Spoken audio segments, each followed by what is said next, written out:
morning and welcome to the Dennis Herrera Show. How are you, my Patriots? Still having issues here trying to log into the chat. Story of my life. The story of my life. Hope you're having a good day today. Happy Tuesday. Ozzy, how are you? Good to see you in the first line. Let's see. Robert, how are you, my man? Hoopty West, oh, watch out. Hoopty West in the house.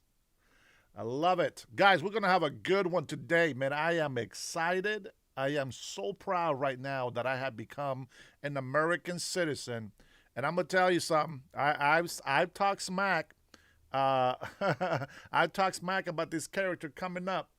But, man, I am so proud today.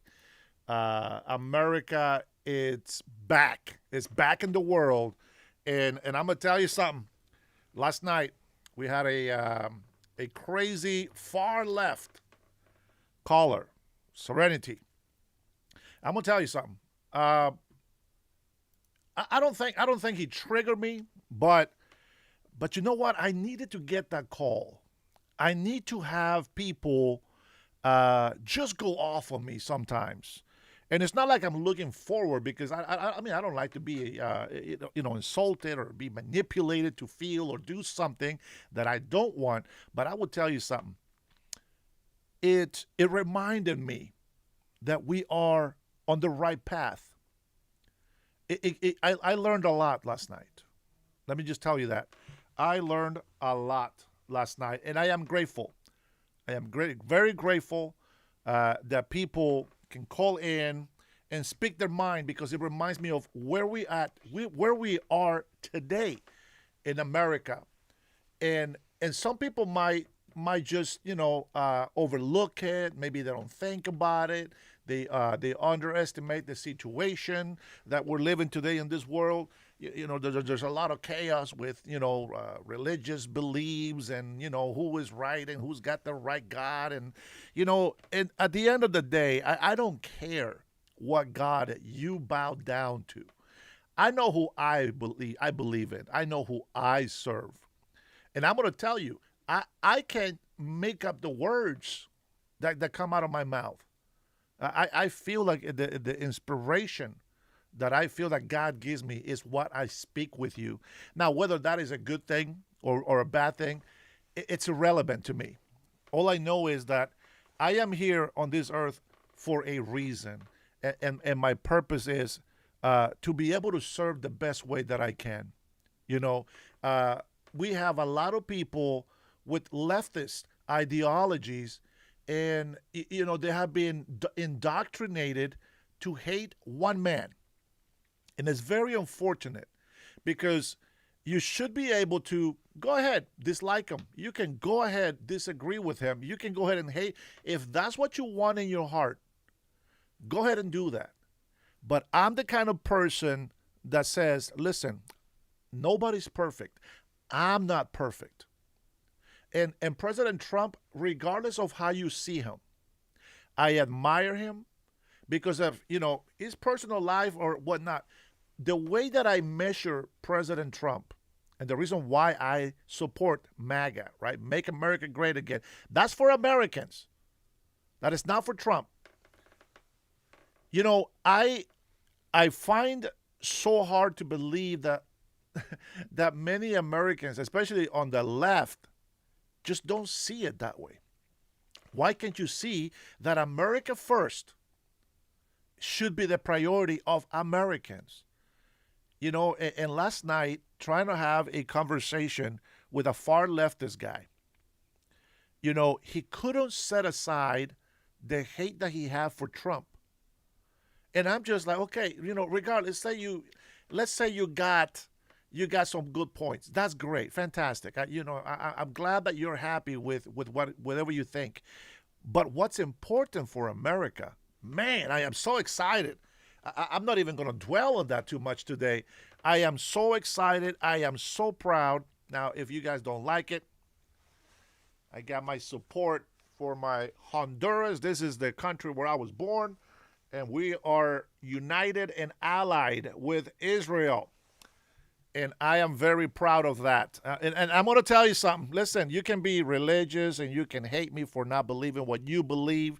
That's okay. The difference is I am not trying to kill you. You know, I want you to be successful. I want you to be happy. I want you to be joyful. I want you to be blessed and be fruitful and all this other good stuff. But the moment that we give in to the evil side of religion, this whole I'm gonna kill all these infidels and I'm gonna kill everybody if you don't think or believe the way I do, that is ridiculous. Who can support anything that is oppressing the people? Who can support anything that is murdering their own people? Like, who can support this kind of thing? It just goes beyond me.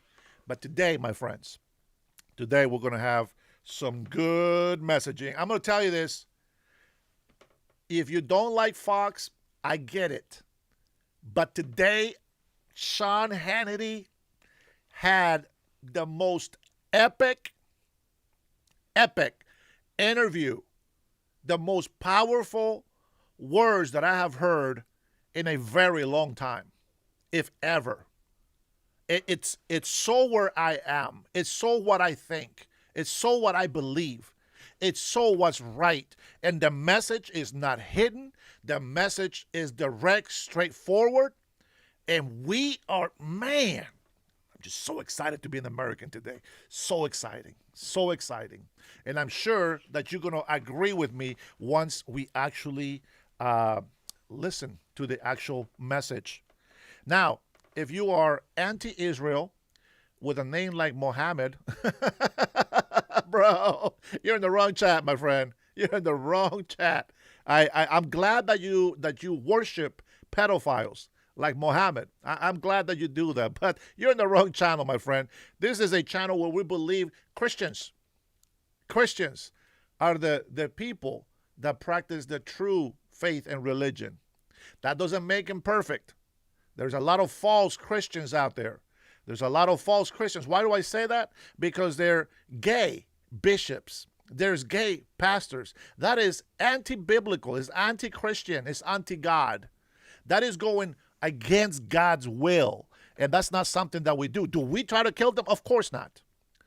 God will deal with people like that. And plus, we always believe that everybody has the right, has the gift, has received the grace and mercy freely to repent from their sinful life and accept Jesus Christ as their Lord and Savior. And I am so excited. I can't contain it. I'll tell you what.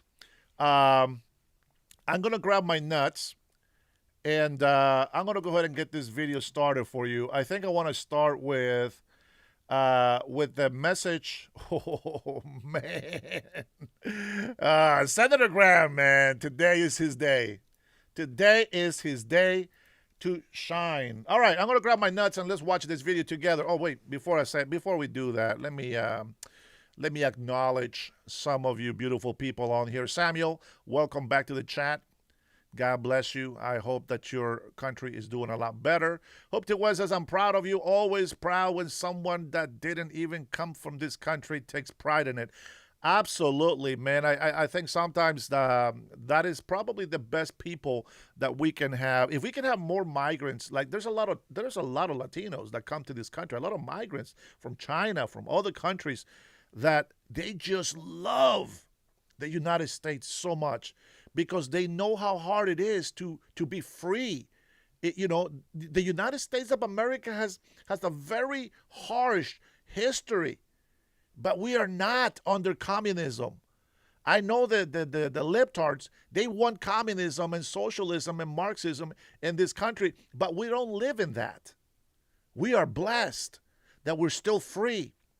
A lot of slavery, like every country in the world has had slavery. The only country I think that still has slavery, guess what it is? Guess in what continent? Not country. In what continent do you think we still have slavery?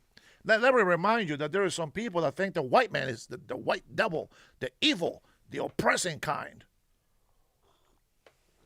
Guess what continent still has slaves? You know what it is. Africa. I don't want to wait. I don't want to wait. I don't want to wait. Ooh, na, na, na. Ooh, na, na, na. Africa.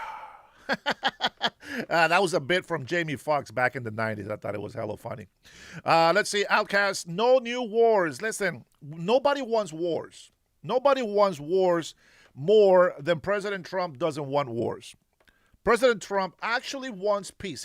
He's a businessman. He is into the business of making money and making relationships that will last and turn into very strong friendships. We have the most recent one, which I'm also very proud of, the America's Counter Cartel.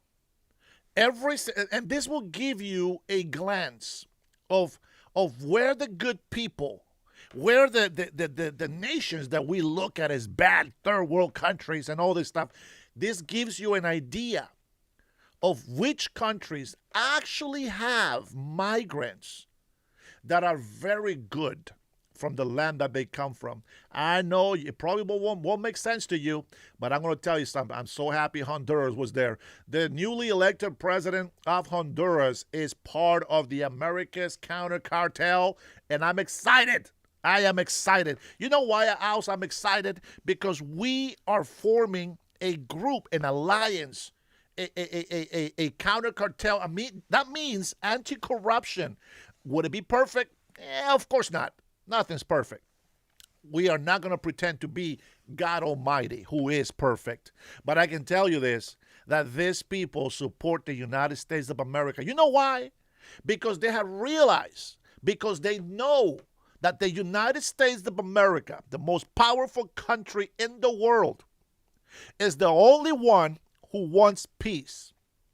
I dare say the only one in the big major powers in this world. And I am so happy to be part of it. Oh my gosh, the honor, the privilege to have become an American citizen, it makes me almost want to cry.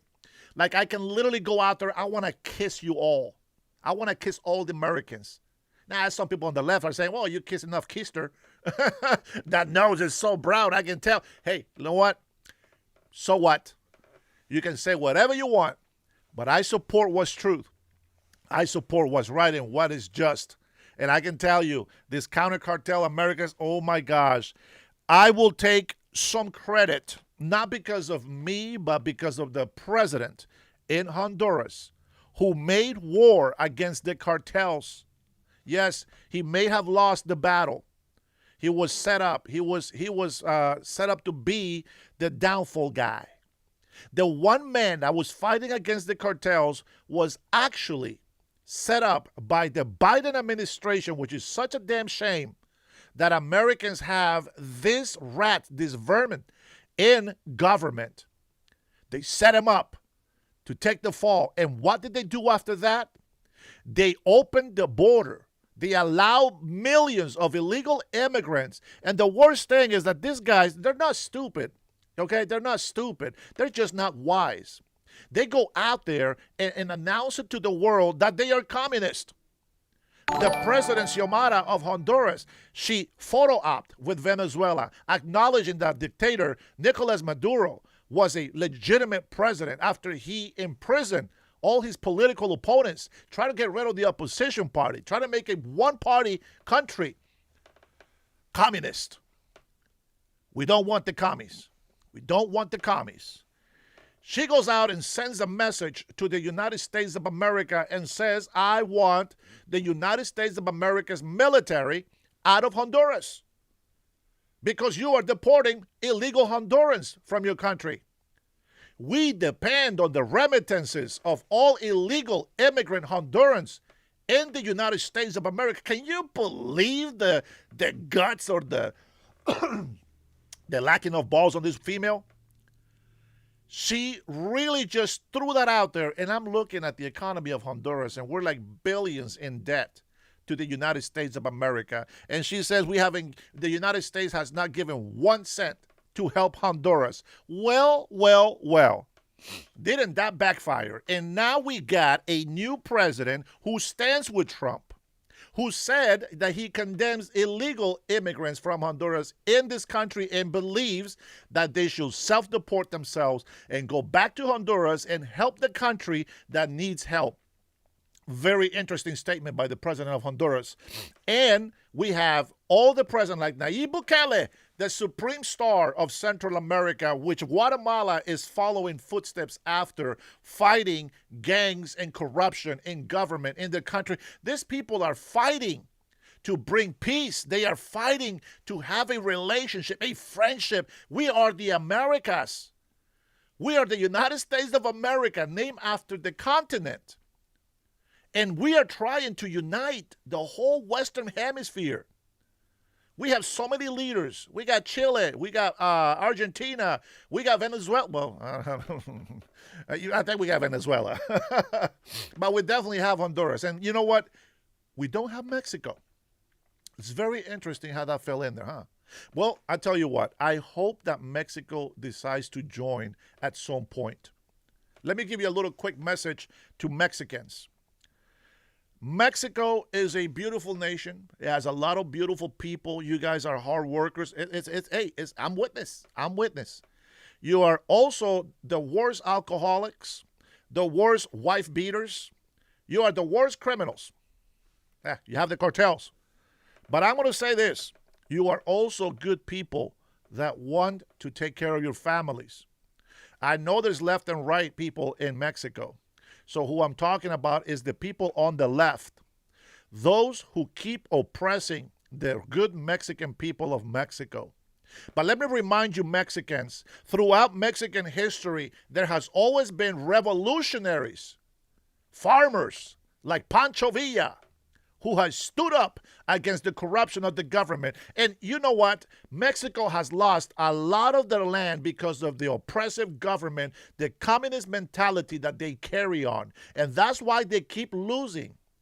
Thank God the United States is right next to them, because otherwise, other countries like France, other countries like Spain will love to come and take care of Mexico. But because they're afraid of the United States of America, we have a neighbor on the southern border. This is why Canadians are safer, because the United States of America is right here. And I'm going to tell you, yeah, we are not the mother.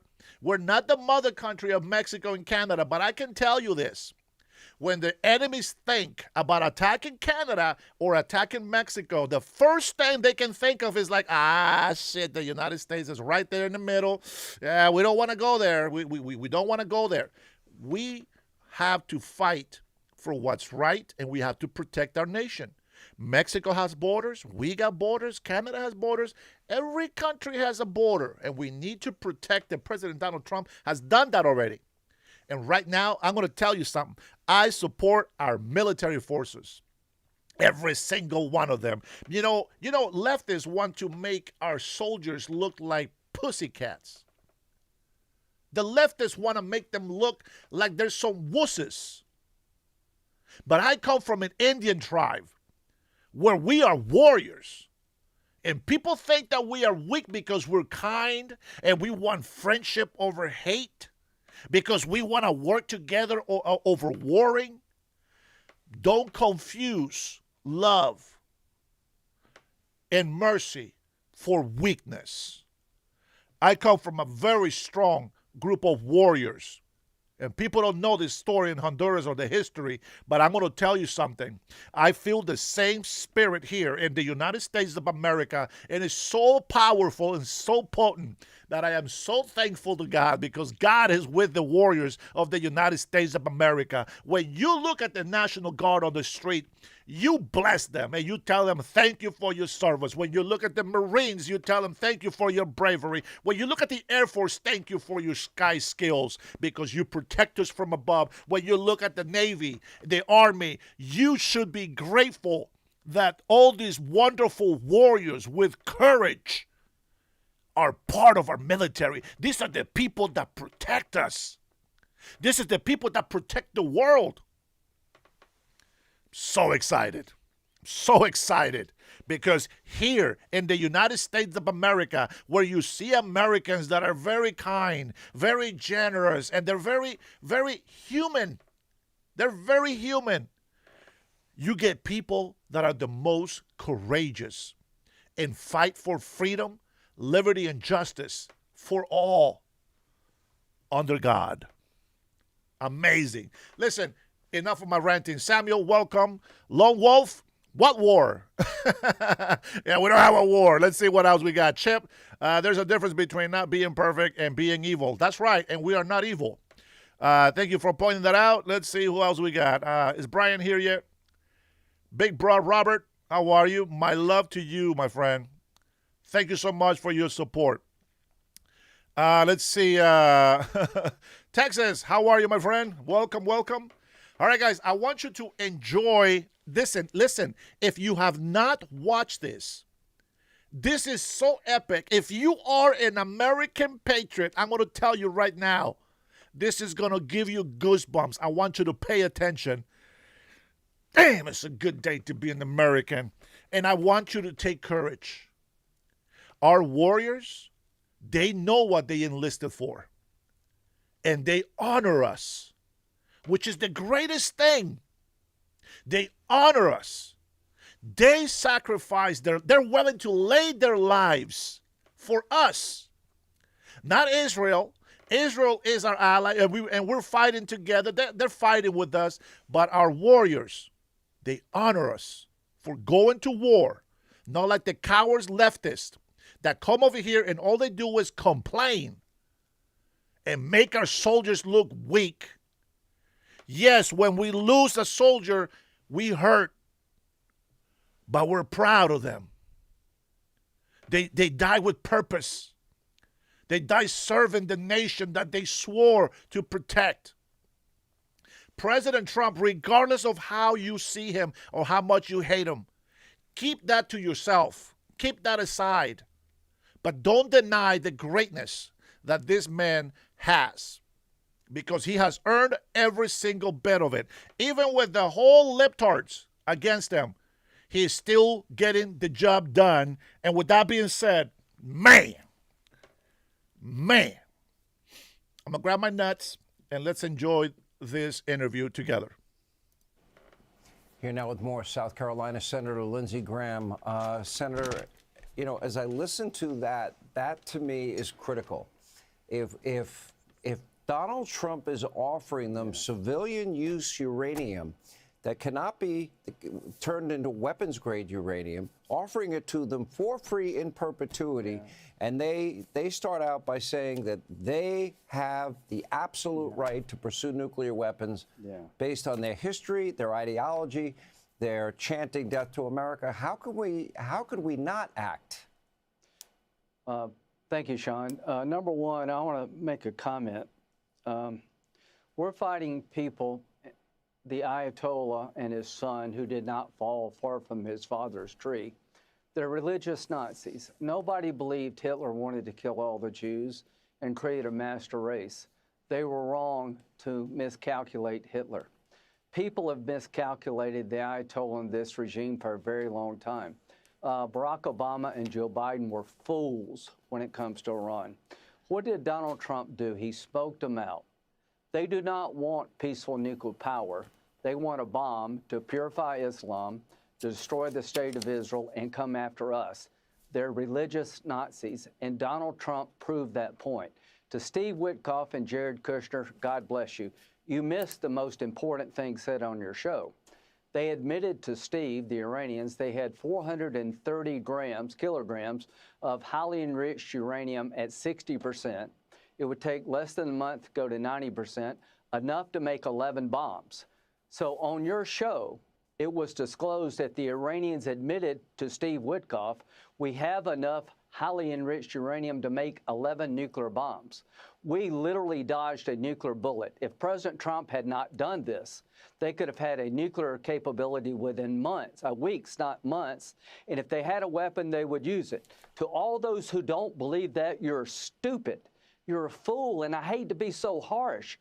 People got Hitler wrong. Donald Trump is the right man at the right time. To our allies, if you can't join this fight, what fight are you going to join? To Spain. You won't let us use your our air bases in your country to stop a homicidal regime from getting nuclear weapons that terrorize the world. I am encouraging President Donald J. Trump tonight to move all of our bases out of Spain. You know, we have an Article 5 commitment to Spain under NATO, but we shouldn't have air bases in a country that will not let us use those planes to protect the world against a religious Nazi regime.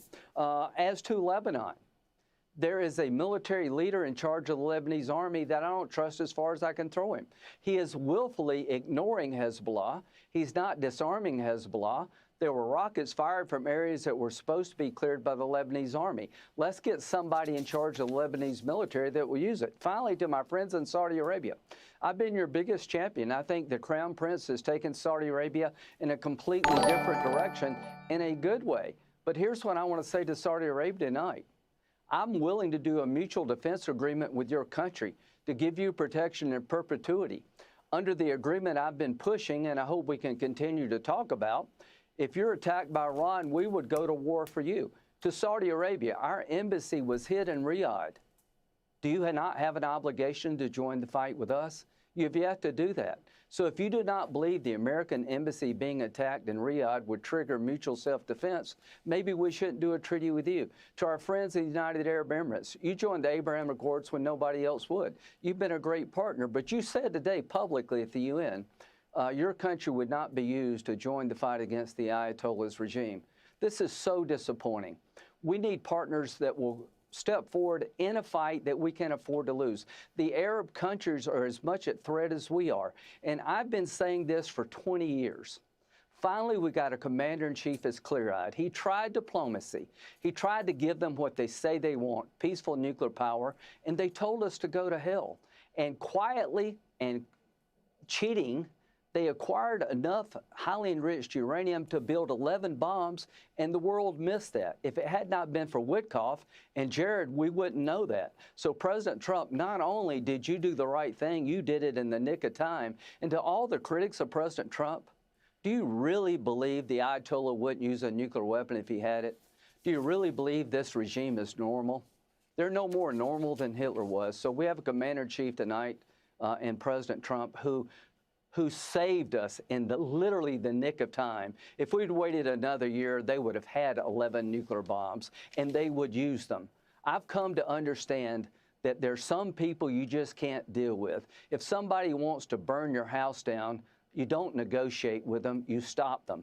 So President Trump has embarked on a great quest to destroy a religious Nazi regime that would destroy us. I hope something better comes along.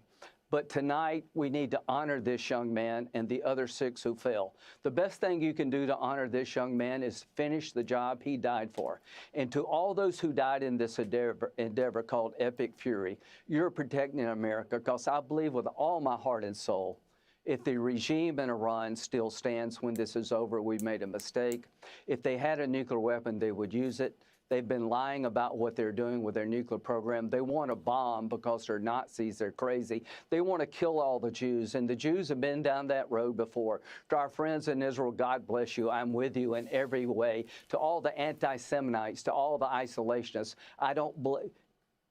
Forget it. I'm not with you. I'm with Israel. I will be with Israel to our dying day. They're the best ally we could hope for. So we have a commander-in-chief in President Trump, who I think is Ronald Reagan plus. He's told the Iranians, you mess with the Strait of Hormuz, I'm going to destroy you beyond recognition. So tonight, I hope the American people understand that President Trump is doing what he had to do. You could not ignore this information and be a protector of America. The evidence was beyond clear. They do not want a nuclear power program. They want a bomb, and the only way they won't get a bomb is for somebody to stop them, and that somebody is Bibi and Trump. God bless you both. Let me delve a little deeper with your frustration with our allies and what you mean by this. I was particularly, like you, shocked over Spain and Great Britain and Macron in France. Now, I've looked at Europe. Europe is in a precipitous decline, and Secretary of State Rubio pointed this out in a speech in Munich. The president has been pointing it out. The president had to drag Europe kicking and screaming to pay their fair share for NATO. But on the issue, they have ignored their own security for their own countries and their own continent. They have also had unfettered immigration without assimilation. How do we ever end up with 87 Sharia courts in Great Britain? How do we end up with no-go zones in France and other parts of Europe? How is it they have embraced socialism, climate alarmism? And on a separate note to our friends in the Middle East, this is your moment of choosing, just like it is Western Europe. This is your moment to pick a side. Either you're going to stand against this evil regime or you're not. Let us know where you stand. I think the president had very, very appropriate comments for, the Prime Minister of Great Britain. He's no Winston Churchill. Well, I would just say this. When I go back to South Carolina, I try to make the argument if we don't hit them now, they will hit us later. When it comes to radical Islam, you may be tired of fighting them. They're not tired of fighting you. When I ask people in South Carolina, how many people believe in this room if the Ayatollah had a nuclear weapon, he would use it? 90% raised their hand. I want to keep the war from coming here. The best way to protect America is to hit them over there before they get here. The best way to protect America is to have allies. To our friends in Saudi Arabia, I am willing to do a treaty to go to war for you, but you got to step up and let America know you're a reliable ally. If you cannot join this fight, Iran has attacked your country viciously. What fight are you going to join? This is a time of choosing. We need to put a coalition together that stands against evil, that insists on a better Mideast. Let's don't go backward, let's go forward. And just finish on this thought. To the American people, we live in a world of great danger. You ignore this danger at your own peril. And in Donald J. Trump, you have a common sense, reasoned man. He doesn't want entanglement. He doesn't want military action unless he has to. And in this case, he had to. 430 grams of highly enriched uranium was possessed by this regime. They could have made 11 bombs within weeks, not years, if we had not acted. So to President Trump, you saved the world from a religious Nazi regime having nuclear weapons. God bless you. God bless the men and women, Epic Fury. God bless the 7 who failed. Let's finish the job. To our allies, step up. Get our air bases out of Spain. They're not reliable. Move all those airplanes to a country that would let us use them when we're threatened by a regime like Iran. To our friends in Spain, man, you have lost your way. I don't want to do business with you anymore. I want our air bases out of Spain into a country that will let us use them. To our Arab friends, I've tried to help you construct a new Mideast. You need to up your game here. I can't go to South Carolina and say we're fighting and you won't publicly fight. What you're doing behind the scenes, that has to stop. The double dealing of the Arab world when it comes to this stuff needs to end. I go back to South Carolina, I'm asking them to send their sons and daughters over to the Mideast. What I want you to do in the Mideast, to our friends in Saudi Arabia and other places, step forward and say, this is my fight too. I join America. I'm publicly involved in bringing this regime down. If you don't, you're making a great mistake and you're going to cut off the ability to have a better relationship with the United States. I say this as a friend. Senator Lindsey Graham, I agree. The president begged, even after Operation Midnight Hammer, begged the Iranians to do a deal. Yes, begged he them. did. Yeah. And he they smoked wouldn't them do out. it. He proved, to the world they are who they are, religious Nazis. President Trump, you tried. You know what? You're doing the right thing. God bless you for trying. God bless you for destroying this regime. And Spain, Macron, and Great Britain, they either wake up. This is their tipping point moment too. Just like the Middle East, Saudi Arabia, you decide now. UAE, decide now. Qatar, decide now. Because I'm a little sick and tired of the constant threading of needles. They wanted the Iranians stopped as much as the Israelis did. Absolutely. Truth be told. God bless Israel. Right. We should move all our stuff to Israel. Thank you. I agree, man. We should put everything on Israel. Absolutely. I can get behind that. Serenity, yours too soft, bro. You're too soft. You got no balls. Let's just say what it is, okay? You have no balls, okay? It takes one kind of patriot to protect this country, and they cannot be soft like you and your kind. Last night, it was revelation all over again of how twisted the leftists are. And this is one thing that I have not been touching too much on because I have been trying to be kind of nice to people on the left side. But I'm going to tell you that we have so much proof throughout the world, and specifically here in the Americas, that the leftists are destroying their countries. And this is why we stand against it. You guys have one thing to fight for against Trump. That's it. You have nothing that helps our country. You bitch and complain about affordability, and yet you say nothing to Trump about securing the border.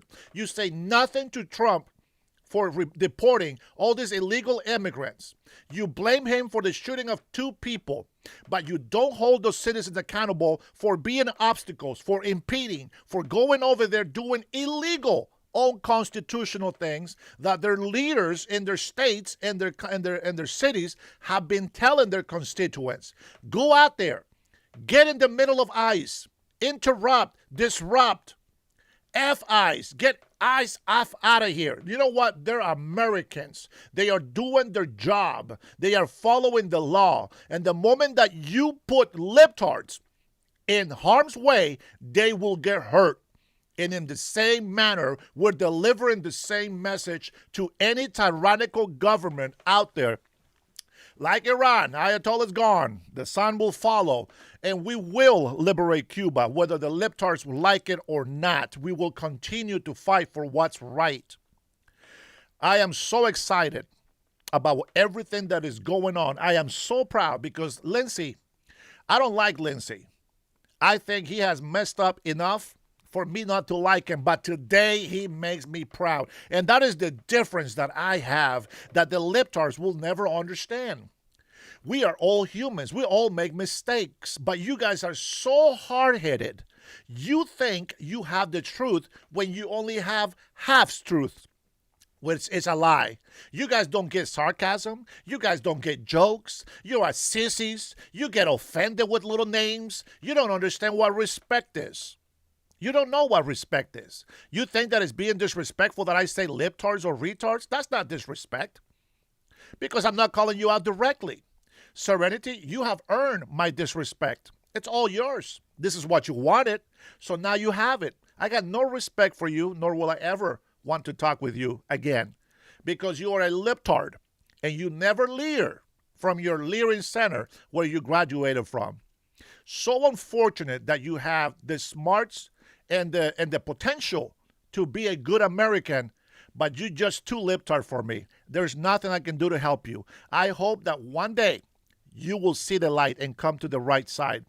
But I'm going to tell you something. I'm so excited and so proud of Lindsey Graham right now because he is amplifying what we want to say as the people. He has said what people don't want to say.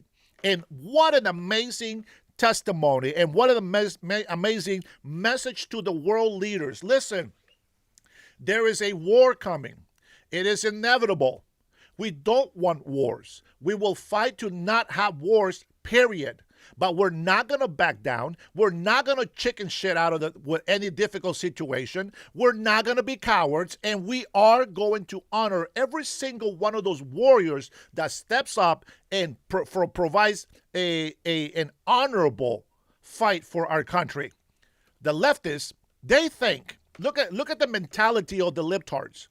The one thing they come and say, why don't you go fight in the Middle East if you love this country so much? You know how retarded that sounds? Why don't you? Why are you here? Why aren't you in the Middle East? Why aren't you sending your kids over there? You know how retarded that is? You're literally wishing death upon our soldiers. Well, that's not what we do. That's not what we do. We honor them, we celebrate them, and we are grateful that we have a real man leading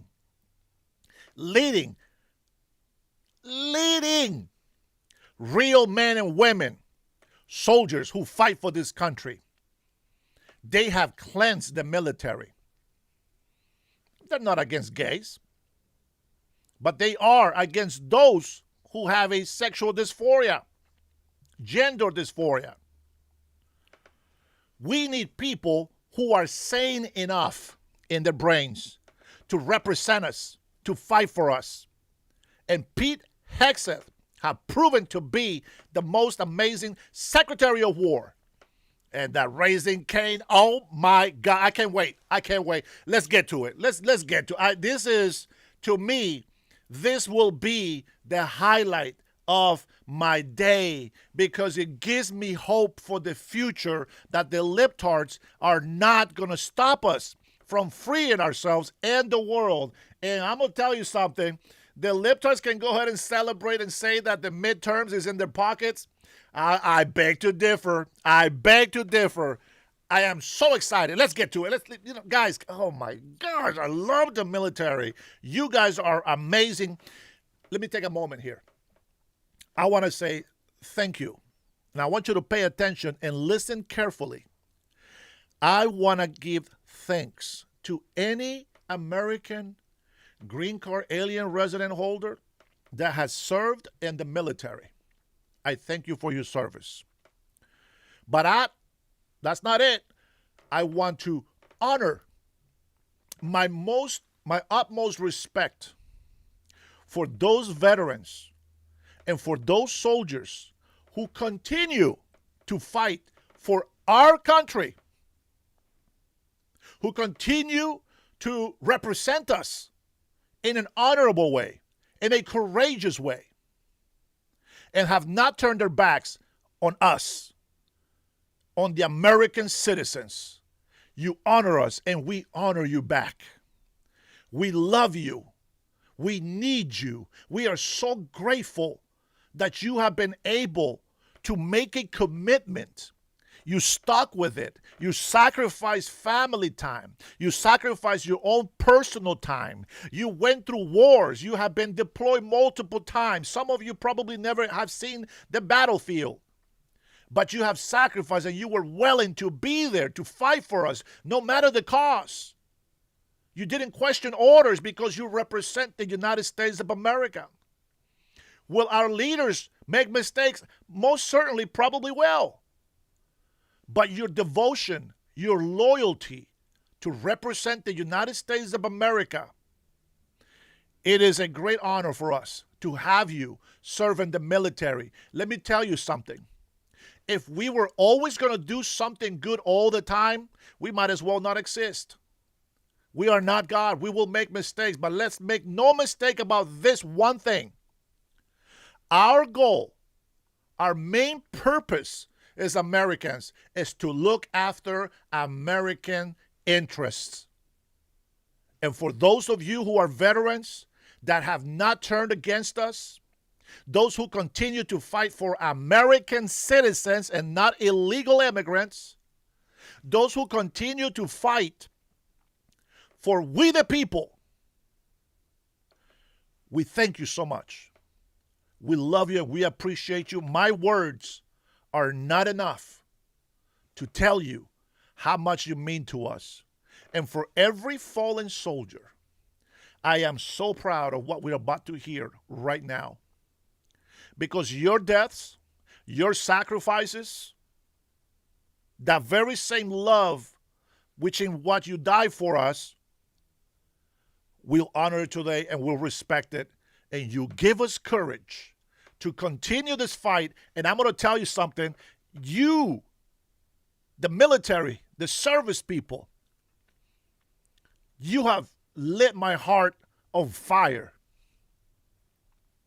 You have no idea. I am a very passionate person, if you haven't noticed by now. I am so beyond proud of who you are, what you sacrifice, and what you stand for. To all of those who served and you are against our country, you don't get shit from me. You dishonor us. But I am glad that we have more warriors who honor us than those who are deserters. I don't think Barron is going to be a good soldier. I need real good, strong soldiers to go out there.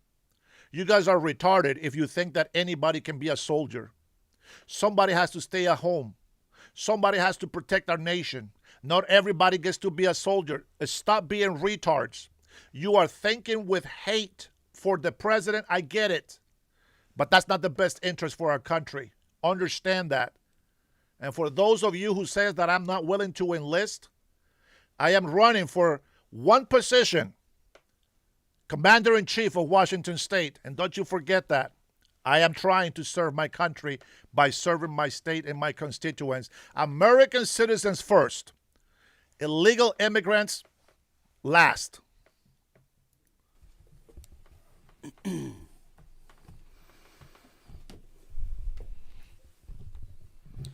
Well, to our fellow Americans, brave warriors, and steadfast allies, good morning.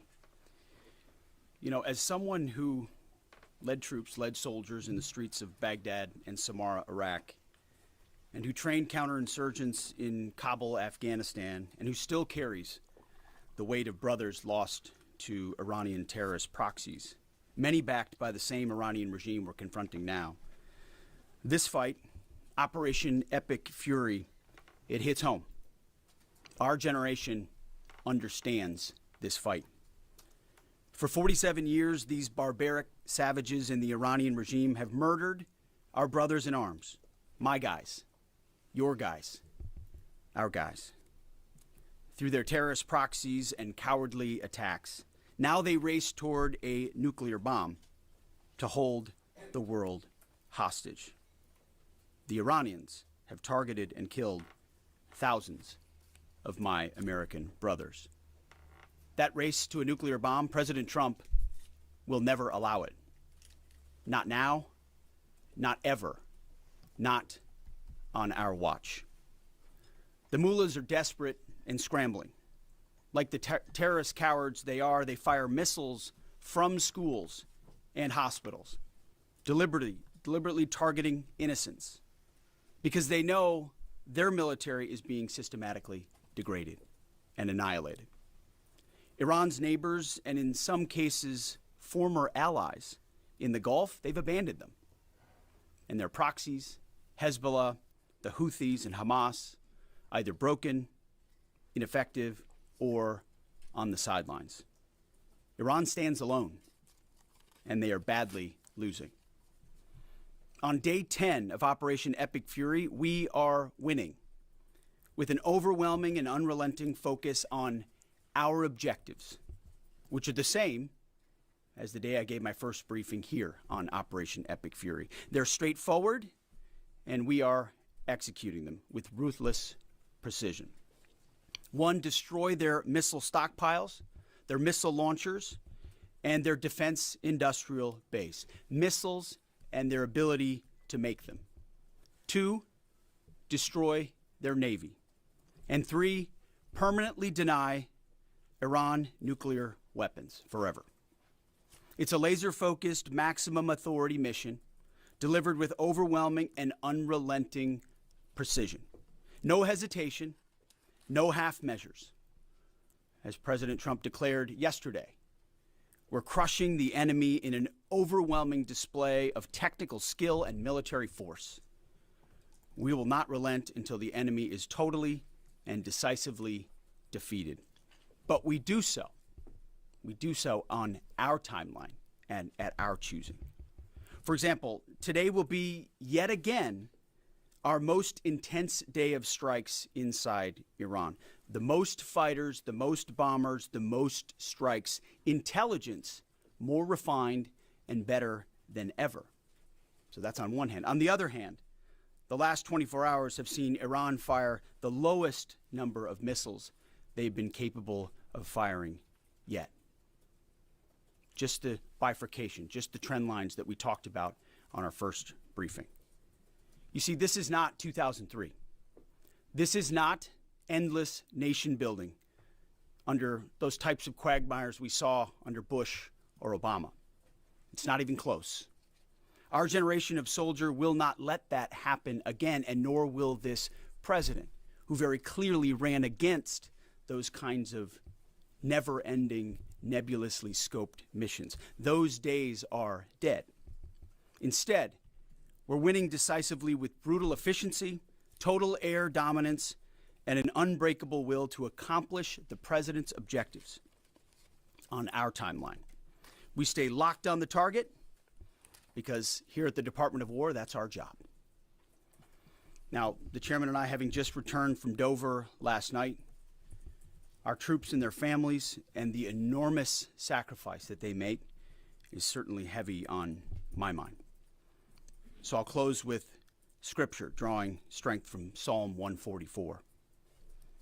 Blessed be the Lord, my rock, who trains my hands for war and my fingers for battle.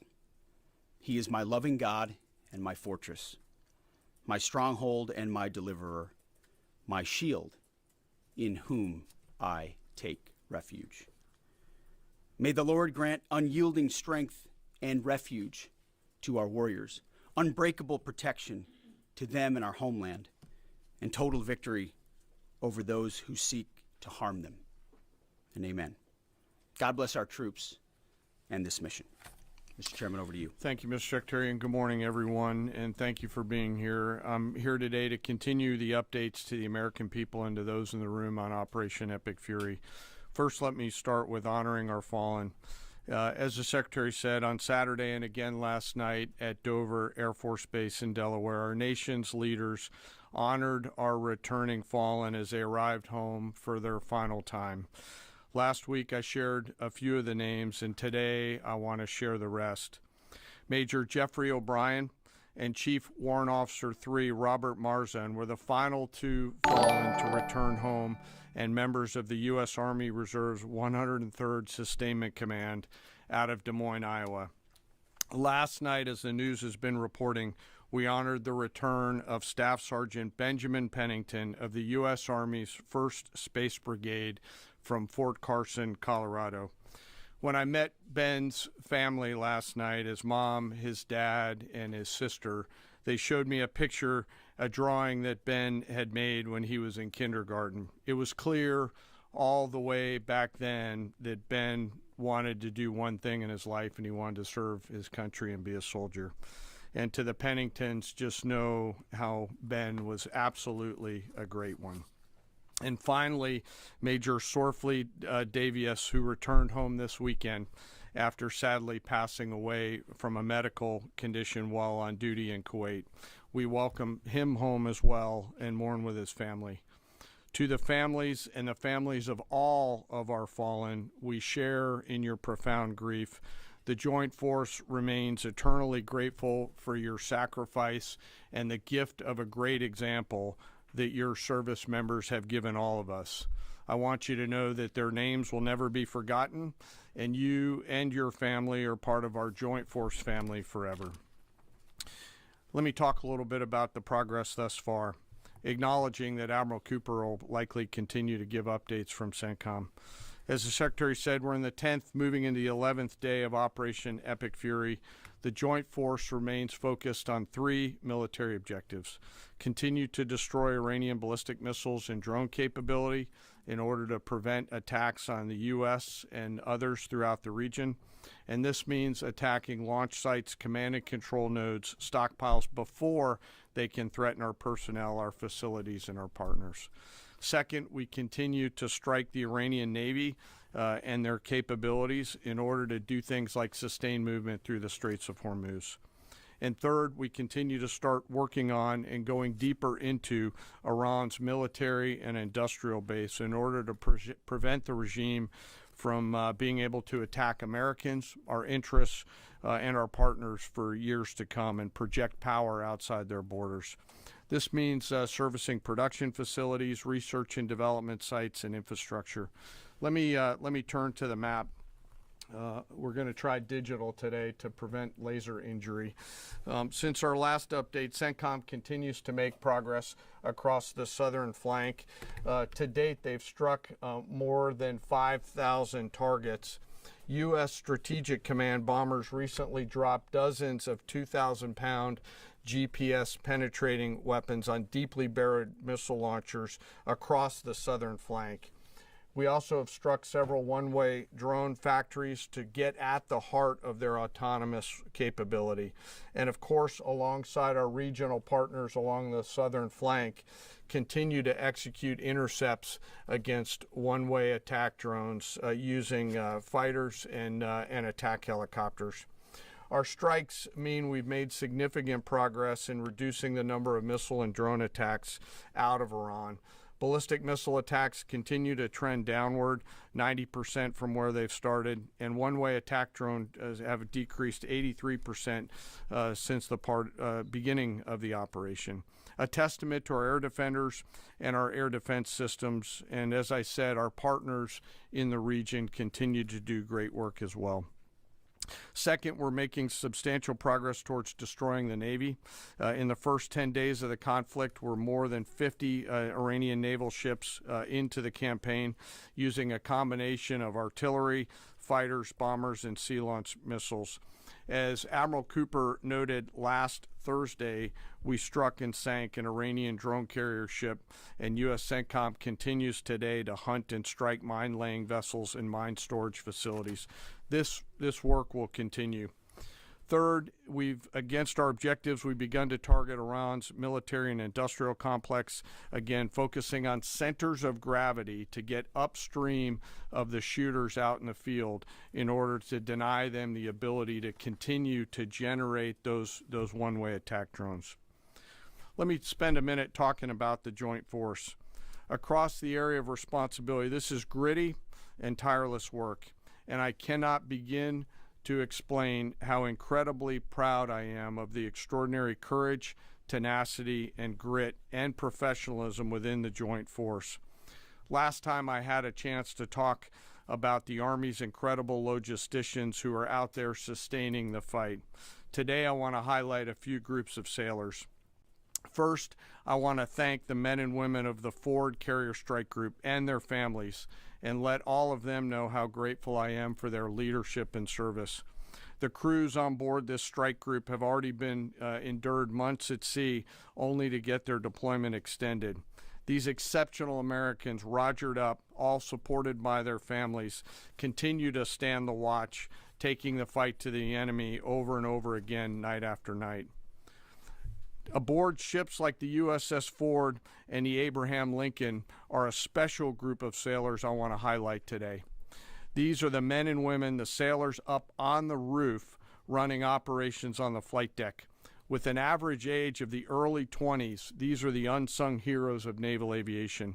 These young sailors, known for wearing yellow shirts, are in charge of the catapults, taxiing jets around on the flight deck, shooting jets off the front end, and recovering jets off the back end. They are literally involved with every single movement on the roof on an aircraft carrier. They are the last ones that a naval aviator sees before getting shot off the front end, and the first one that a naval aviator sees after safely trapping on the back end. And just for a minute, imagine you're standing on that aircraft carrier flight deck.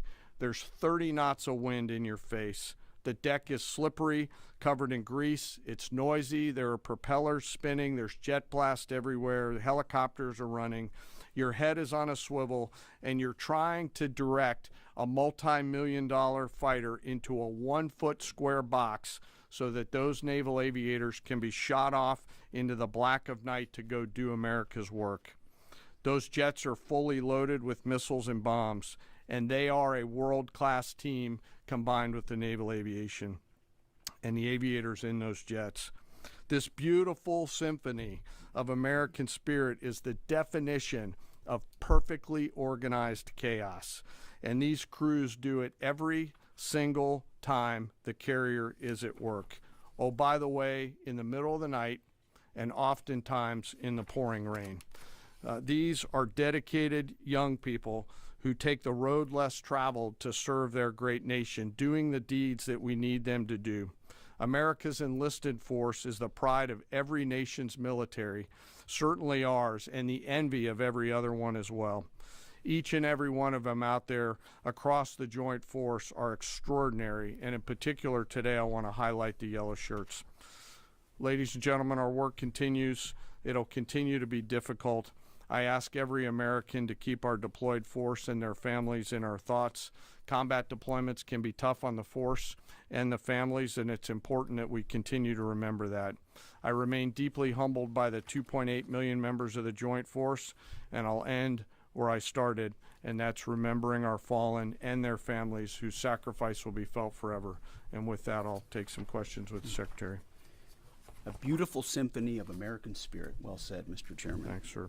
And I will just note that no other country in the world is capable of executing what the chairman just described, day after day, night after night, unrelenting.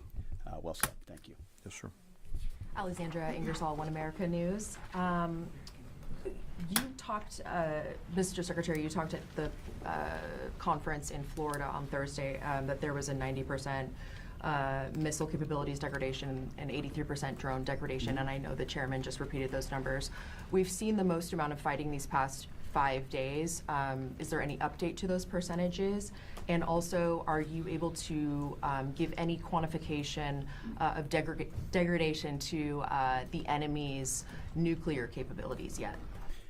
What those numbers represent is a persistent low ability to respond, which is what we're looking for, right? It's if the enemy can simply wait and then project power, that's problematic. And we've seen some spurts here or there, but ultimately the trend lines, if you look at the charts that we look at every day, have gone like this down to a flat. It doesn't mean they won't be able to project. It doesn't mean our air defenders still don't have to defend. They do, but that is strong evidence of degradation, along with the battle damage assessment that the Joint Staff does, which takes time. You've got to look at imagery and recognize whether something's been simply degraded or it's been destroyed, or whether an underground facility has been collapsed or completely obliterated. So there's differences in how you evaluate that, but the numbers staying that low is a demonstration of the efficacy for sure. Yeah, Ryan. Thanks, Mr. Secretary. There's been reports that the new leader of Iran has been wounded. Do you know if this is true and what his condition is? And then another one, President Trump said he had a really good call with President Putin yesterday. Will Russia be aiding us in this conflict, and can you share anything on that? Well, the president, as I've said before, maintains strong relationships with world leaders, which creates opportunities and options for us in very dynamic ways. So the president said it was a good call. I was not on it, but those that were said it was a strong call, reaffirming hopefully the opportunity for some peace in Russia-Ukraine, and also a recognition that as it pertains to this conflict, they should not be involved. The first question was? On the new leader of Iran, there's reports that he's been wounded. Oh, the new leader of Iran. He would be wise to heed the words of our president, which is to not pursue nuclear weapons and come out and state as such. As far as his status, that's not something I can comment on right now. Yeah, right here. Correct. Mr. Secretary, Eric Schmidt with the New York Times. A question for you first. Last week you talked about this being the beginnings of an air campaign that could last 3 to 8 weeks. Can you give us your assessment on where we are now? And Mr. Chairman, in any conflict, the enemy or the adversary adapts to the tactics it faces. Can you talk about the most challenging adaptation the Iranian military has made to the U.S. military? What challenges are you facing most right now? Thank you. I appreciate the question. Where we are is in a very strong place, giving the President of the United States maximum options. And from the beginning, from this podium, we haven't stated how long it will take. Our will is endless. Ultimately, the President gets to determine the end state of those objectives, right? But what he's said continually, and I want the American people to understand, is this is not endless. It's not protracted. We're not allowing mission creep. The President has set a very specific mission to accomplish. And our job is to unrelentingly deliver that. Now, he gets to control the throttle. He's the one deciding, he's the one elected on behalf of the American people when we're achieving those particular objectives. And so it's not for me to posit whether it's the beginning, the middle, or the end. That's his, and he'll continue to communicate that. What we serve him as is we give him updates on a daily basis of exactly where we are so he can make that determination on the throttle. Mr. Chairman. Thank you for the question on adaptation. As you're right, no plan survives first contact with the enemy or Murphy. They're adapting, as are we. Of course, we have very entrepreneurial warfighters out there. I'd rather not, for operational security reasons, tell them what's working. So I'm not a not answer that question based on that. But we are watching what they're doing, and we are adapting faster than they are. Are they more formidable than you anticipated, General? I think they're fighting, and I respect that, but I don't think they're more formidable than what we thought. Secretary Eric, thank you. Jordan Conrad's from the Gateway Pundit. Axios reported, citing U.S. and Israeli sources, that the U.S. was not happy with strikes on 30 fuel depots in Iran. While this is anonymous sourcing, it seems kind of congruent with what President Trump said yesterday, that there's certain spots they don't want to hit relating to energy infrastructure that would take a long time to rebuild. And whether this reporting is true or not, what's your message to Americans, those who supported the president and those who aren't really in favor of this war and who worry that Israel might be taking advantage of the U.S.'s backing?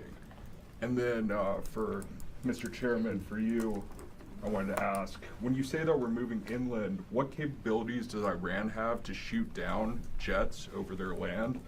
And would that trigger some kind of rescue operation that could risk a bigger ground operation? Well, I would just state by saying Israel's been a really strong partner in this effort. Where they have different objectives, they've pursued them. Ultimately, we've stayed focused on ours. But what Iran has felt is the power of the world's two most powerful air forces. In that particular case, those weren't our strikes or that objective, or that wasn't necessarily our objective. But the president has made it clear to those concerns that we're not getting pulled in any direction. We're leading. The president is leading. He's determining where we want to go, what the outcome will be, what the end state is, with a very keen eye. And I understand those concerns because I've heard from a lot of people who I went through 20 years of those wars myself, worried about getting dragged in, worried about mission creep, worried about nation building or democracy expansion. That's never the perspective the president has pursued on this.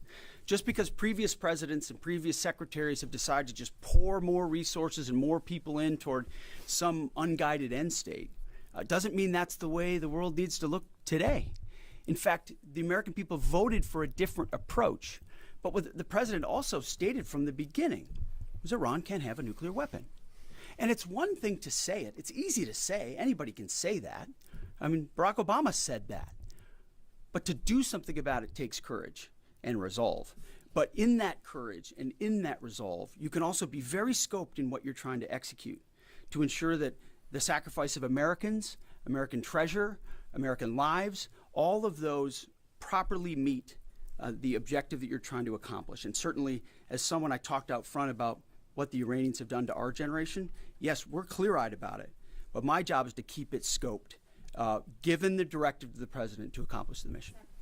Thank you for the question. Most of their higher-end surface-to-air missile systems are not factors at this point in time. We're able to move around fighters that are moving deeper with relative impunity. Always some risk out there. I don't want to say that there isn't, and we'll always maintain and retain capability of doing search and rescue type of things. But I don't want to get into the details. But thank you for the question. Chili.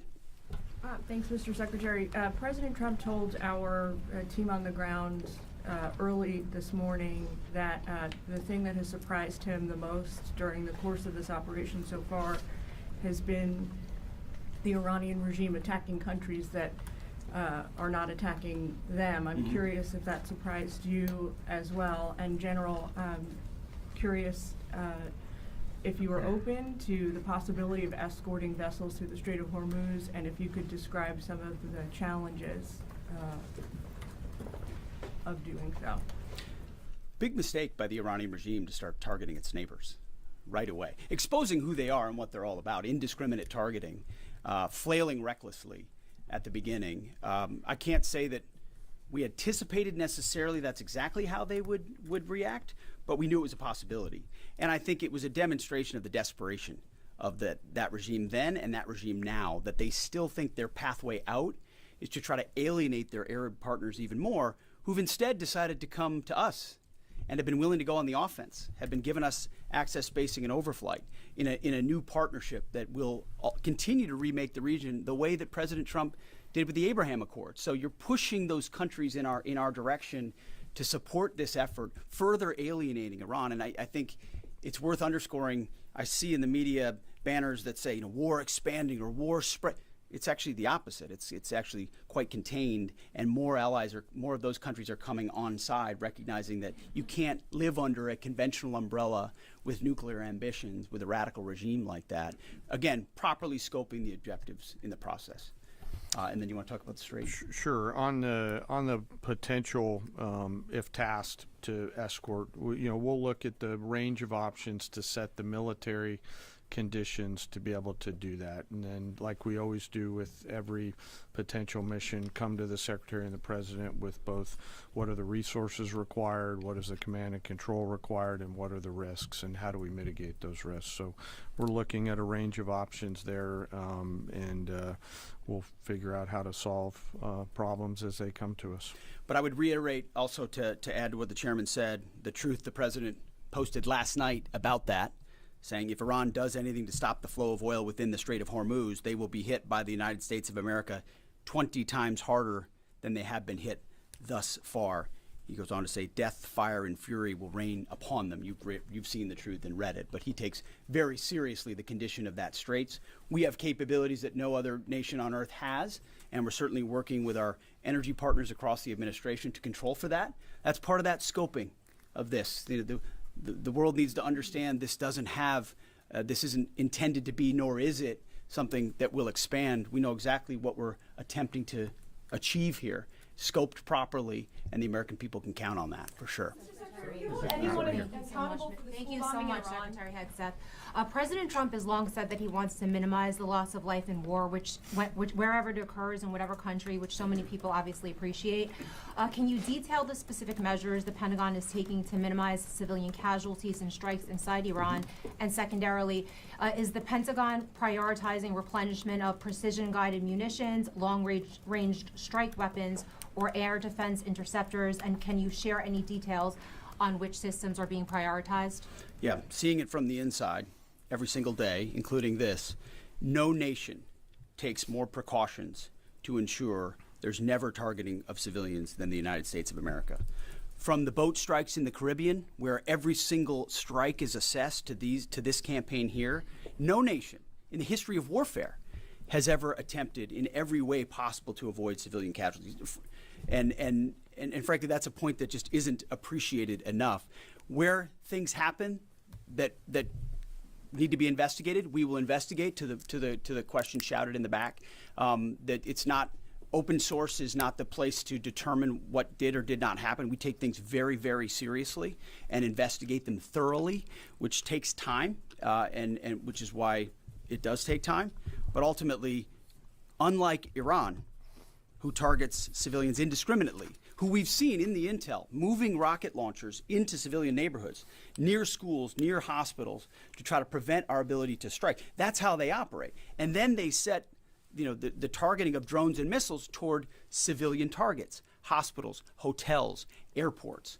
CENTCOM's been very good about putting that information out. That's how terrorist regimes fight.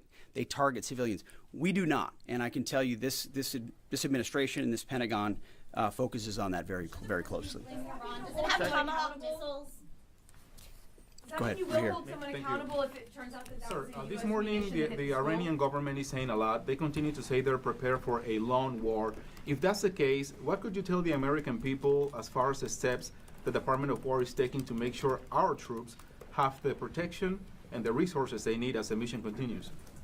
I think there's one thing I can sleep quietly at night knowing is that we're giving every resource humanly possible to our troops on the front lines to ensure they're protected. In fact, as I said in that first press briefing, even before we set the offense, we set the defense. We made sure we had the ability to defend, and then we moved as many Americans off the bases and into other places as possible. So as this progresses, the chairman, or the question was asked of the chairman about how the enemy adapts.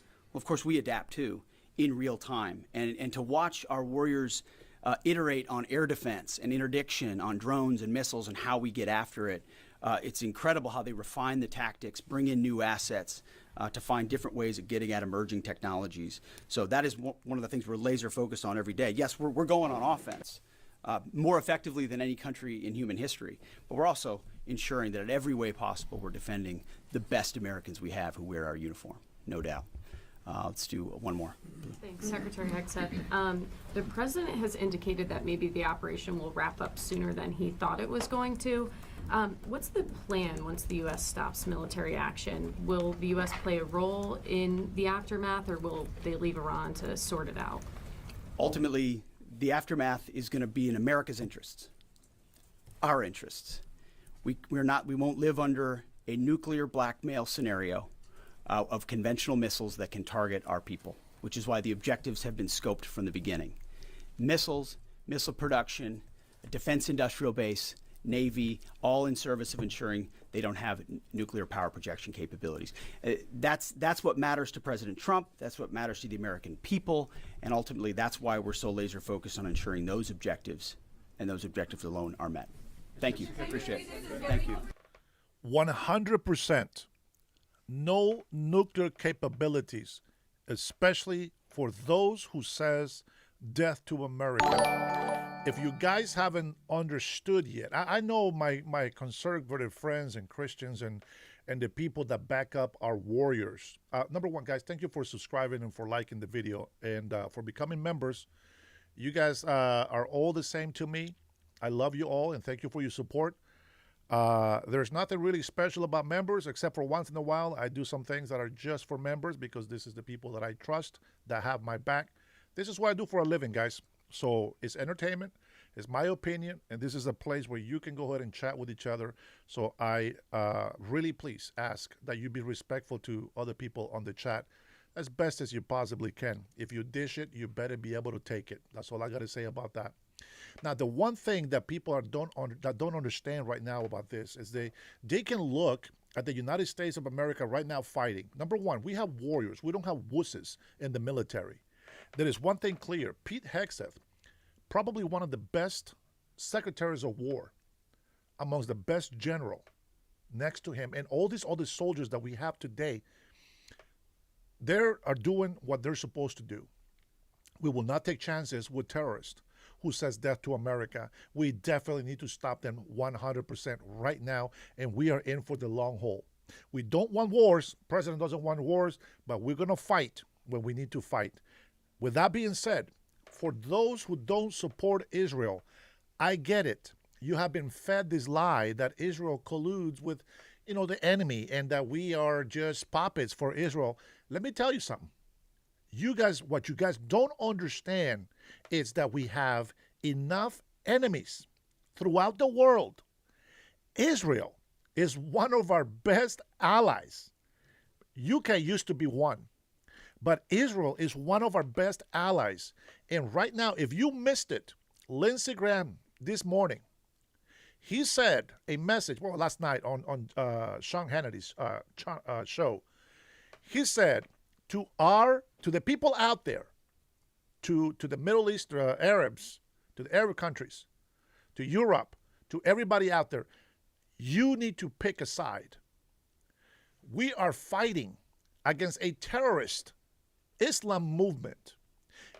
If people want to, have Islam as their religion, that's fine.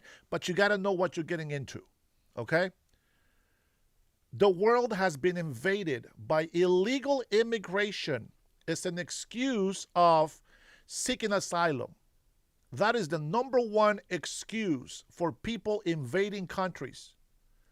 They have taken advantage of your Christian beliefs, and they are erasing those same Christian beliefs that supposedly they came into your land, and they're taking over.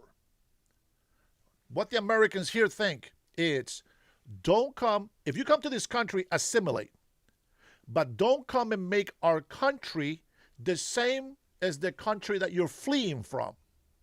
You don't come and get to tell me that your religion, your God is the real God, but you come over here to our country, to Christian land. Why is it that Christian land is more prosperous? Why is it that Christian land is more attractive than Islam? It's very obvious. I understand. I understand that people, they're evil. There's good people, there's bad people. If you're a Muslim, because you think is the right religion, I want you to go read the Quran. It's big. I get it. But if you're really going to be into a cult, go find out what that cult is. With that being said, Israel, next to us, is the biggest example to tell the world, look at us now. We dominate the air, we dominate the ground, and we dominate the seas. Join us. Be part of our alliance. If you support us, we will fight for you as well. One of the reasons, I'm going to give credit to some Mexicans here. Get ready. I'm about to give some credit to some Mexicans. Everybody, listen up. Listen up. During our Civil War, during our war, we needed some assistance. We made a deal with the Mexican soldiers. We don't discriminate. They're oppressing their people. That's their thing. We get it. But we say, you come and help us fight our war. Make our country better. And we promise, when our war is over, we'll come and help you against the French. It happened so. The Mexicans helped us. The Mexican, which now we have the territory, we are the United States of America, and the Mexicans came and fought with us. What do? We go back diplomatically, I think that's a word.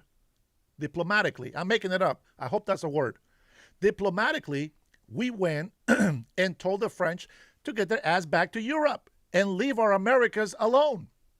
And they did. And today we celebrate Cinco de Mayo. And the reason why Mexicans are not speaking French is because the United States of America.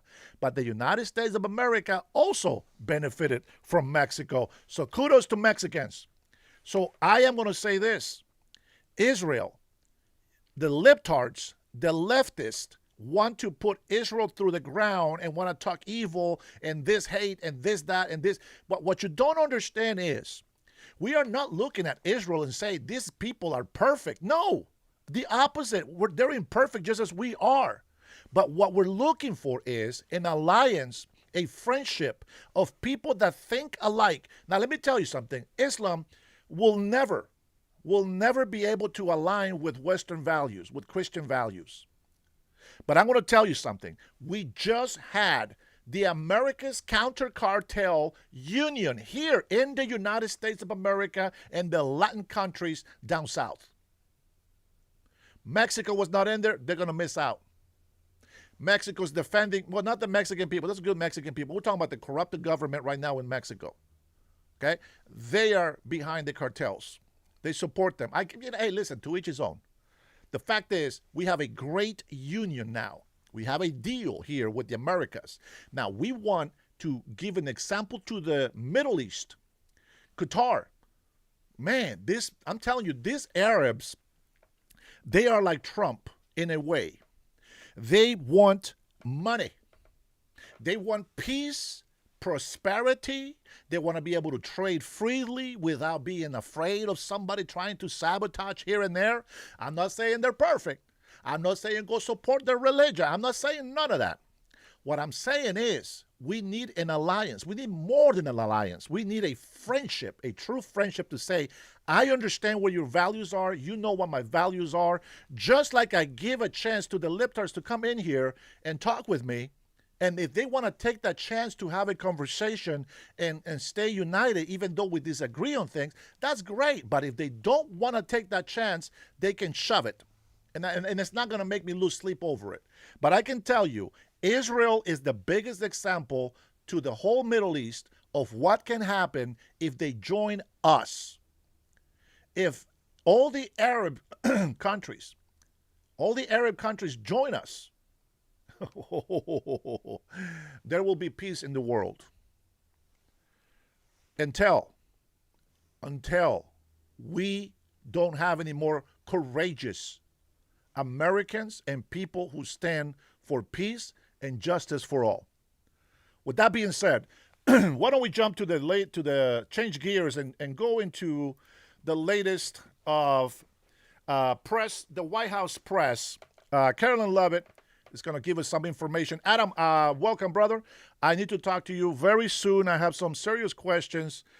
I know I need your expertise. I already know a lot of the things that I need to do for myself, but you know what I'm talking about. I will go ahead and give you a call one of these days, okay, so we can talk. And I don't want to take your time away, but you did offer, so I want to be able to take advantage of that.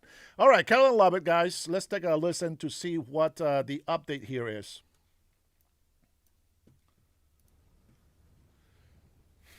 Good afternoon, everyone. Let's begin with some scheduling updates. Tomorrow, President Trump will travel to the great states of Ohio and Kentucky, where he will tout his economic victories and detail the administration-wide efforts to continuing lowering prices to make everyday life more affordable for working Americans. The president will visit Thermo Fisher Scientific in Ohio and give remarks at Verst Logistics in Kentucky. On Thursday, President Trump and the First Lady will host a Women's History Month event in the East Room. And on Friday, the president will sign several executive orders, and we will provide more details on those later this week. As President Trump shared with the American people last night, the United States military is making tremendous strides towards achieving our military objectives for Operation Epic Fury. 10 days in, this campaign has been a resounding success thus far, and America's warriors are winning this important fight at an even faster pace than we anticipated. More than 5,000 enemy targets have been struck so far. Iran's ballistic missile attacks are down more than 90%, and their drone attacks are down by approximately 85% since the start of Operation Epic Fury. The United States is also annihilating the Iranian regime's navy, and we have destroyed more than 50 Iranian naval vessels, including a major drone carrier ship. None of the regime's vessels are operating in major regional waterways, and the Iranian Navy has been assessed as combat ineffective. The trend is clear.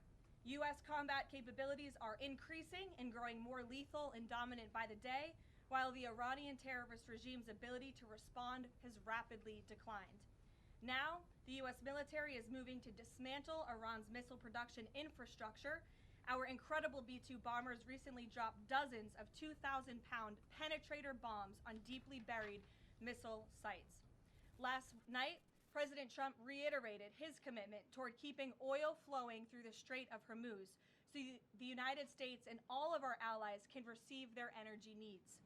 President Trump will not allow rogue Iranian terrorists to stop the freedom of navigation and the free flow of energy. Let me be clear. It is a good thing to wipe out terrorists who indiscriminately target civilians and attempt to hold the global economy hostage. And President Trump should be commended for doing so. As the president made unequivocally clear to the remaining elements of this terrorist regime in his statement yesterday, if they do anything to stop the flow of oil or goods within the Strait of Hormuz, they will be hit by the world's most powerful military 20 times harder than they have been hit thus far. Moving forward, the stated objectives for Operation Epic Fury remain the same. Destroy the terrorist regime's ballistic missiles, raise their Iranian missile industry to the ground, ensure their terrorist proxies can no longer destabilize the region, and ensure that Iran never obtains a nuclear weapon. President Trump remains confident these goals will be accomplished in swift fashion. As for the oil, President Trump fully expected the rogue Iranian regime to try and disrupt the global markets. That's why President Trump and his energy team have been planning for this long before the strike and have moved quickly to address these temporary disruptions. Thus far, the Trump administration has offered political risk insurance to tankers operating in the Gulf. The Treasury temporarily waived certain oil-related sanctions, and the Commander-in-Chief has offered the U.S. Navy to escort tankers when necessary. The president and his energy team are closely watching the markets, speaking with industry leaders, and the U.S. military is drawing up additional options following the president's directive to continue keeping the Strait of Hormuz open. I will not broadcast what those options look like, but just know the president is not afraid to use them. Rest assured to the American people, the recent increase in oil and gas prices is temporary, and this operation will result in lower gas prices in the long term. Once the national security objectives of Operation Epic Fury are fully achieved, Americans will see oil and gas prices drop rapidly, potentially even lower than they were prior to the start of the operation. And we will live in a world where Iran can no longer threaten the United States or our allies with a nuclear bomb. On another matter here at home, President Trump is urging Congress to pass the Save America Act, one of the most critical pieces of legislation in our nation's history. The Save America Act is overwhelmingly popular with all Americans because each provision is rooted in common sense. The Save America Act has 5 simple requirements as requested by the President of the United States. Number 1, voters have to show ID to cast a ballot in an American election. Very simple. 90% of Americans, including more than 80% of Democrat voters, agree with this. Number 2, the Save America Act will require all voters to show proof of citizenship in order to register to vote in American elections. Again, this is popular and rooted in common sense. Only American citizens have the right to vote in American elections. But after Joe Biden and the Democrats allowed tens of millions of illegal aliens into our country, it's more important than ever to ensure that only American citizens are registering to vote on our nation's voter rolls, and Congress needs to pass this. Number 3, the Save America Act abolishes the incredibly unsecure practice of universal mail-in ballots, which throw the door wide open for fraud. Importantly, the Save America Act maintains exceptions for Americans to use mail-in ballots for illness, disability, military, or travel reasons. The bipartisan 2005 report of the Commission on Federal Election Reform, chaired by, of all people, former President Jimmy Carter and former Secretary of State James Baker, concluded that, quote, absentee ballots remain the largest source of potential voter fraud, and it is time for Congress to finally address this. Number 4, the Save America Act permanently bans men from competing in women's sports. President Trump signed a landmark executive order upholding the promise of Title IX and ending this dangerous and unfair practice. But now it's time for Congress to codify this into law. Number 5, the Save America Act bans transgender mutilation surgery for children. Again, President Trump signed a common sense executive order to do this and kept his promise to the American people, but now Congress needs to do the same and codify it. It's well past time for Democrats in Congress to stop perpetuating the radical and false claim that you can somehow change a child's sex. You cannot. Passing the Save America Act is the most important thing that Republicans and, frankly, Democrats can do to strengthen election integrity and protect our democracy. It's what the American people elected Republicans to do, and they must deliver on it as soon as possible. The President is calling on Congress to get the job done and send this historic piece of legislation to his desk immediately for signature. So with that today, I will take your questions. Benny, thank you for being here, and why don't you start us off? Thank you, Caroline. So my first question is actually about the Save America Act. So one of the biggest things that the Democrats are saying, the claims that they're making, is that the Save America Act, it would prevent married women from voting in elections or make it harder for them. What do you have to say to those claims? Is there any validity to them, and where do you think they're getting this from? There is zero validity to these claims, and I'm glad that you brought them up, because you have the Democrats who have created this myth, and it has been perpetuated, unfortunately, by many in the mainstream media. Let me be very clear. The Save America Act does not prohibit anyone from voting, with the exception of illegal aliens. And the greatest way to disenfranchise American citizens from voting in American elections is to allow illegal aliens to vote, which is what Democrats want to do. We see it taking place in Democrat jurisdictions at the state and local level across this country. So the Save America Act corrects that. And as far as married women who have changed their name, if they're already registered to vote, they're entirely unaffected by the SAVE Act. And for the small fraction of individuals who have changed their name or their address, they can still register to vote, of course. They just have to go through their state processes to update that documentation. And this is something that the American people, married women, and minorities, and people all across this country who Democrats are insultingly saying cannot do this, they're already doing it every day, going to the Social Security office, going to the DMV, and I think it's frankly insulting that the Democrats are saying that there are certain groups of people in this country who aren't smart enough to update their documentation to allow them to vote. Again, this is a huge myth, and thank you for giving me the opportunity to address it. Of course, and then just one more question about DHS. The funding issue has been 3+ weeks now.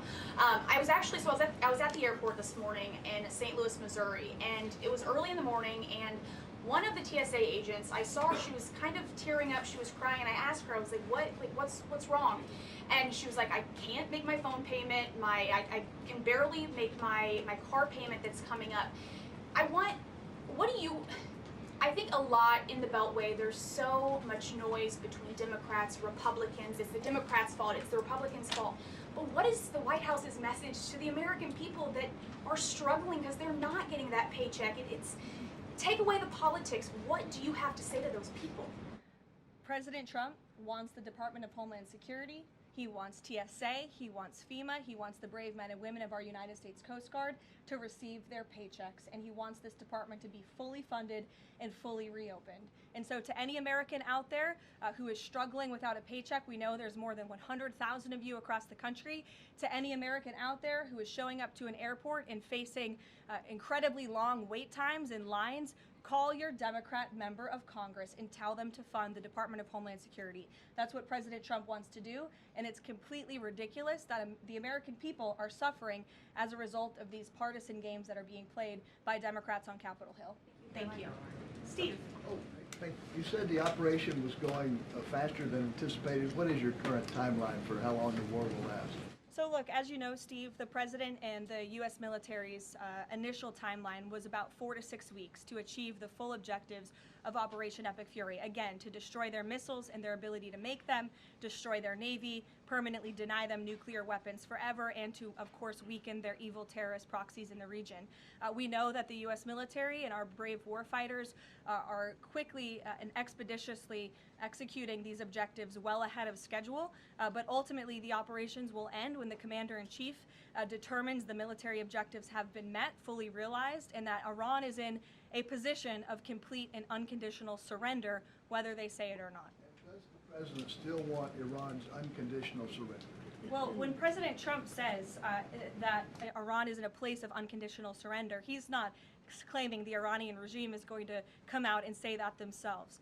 What the president means is that Iran's threats will no longer be backed by a ballistic missile arsenal that protects them from building a nuclear bomb in their country. I could make an empty threat, but if I have no actions to back it up, then it's an empty threat.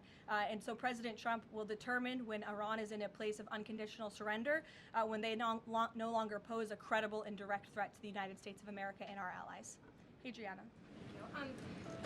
Can you explain why the Energy Secretary posted and then appeared to have deleted a post on X saying that the U.S. Navy escorted an oil tanker through the Strait of Hormuz?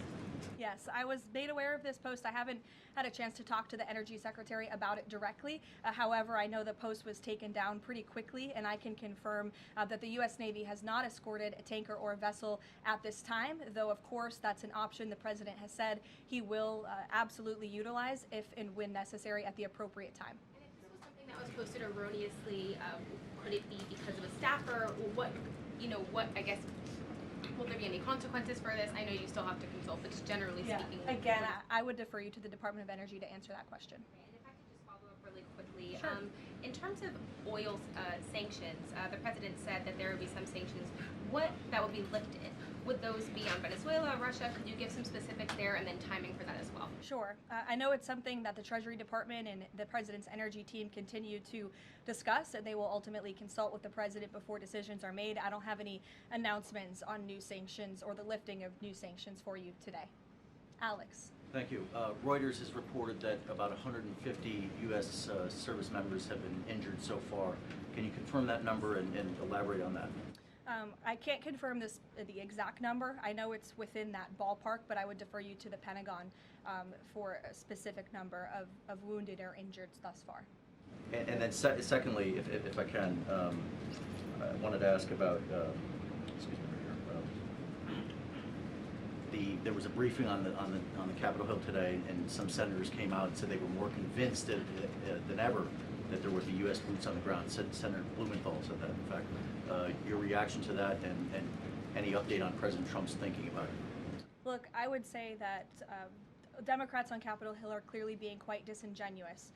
3 years ago, not a single Democrat voted against the resolution condemning Iran as the world's leading state sponsor of terror.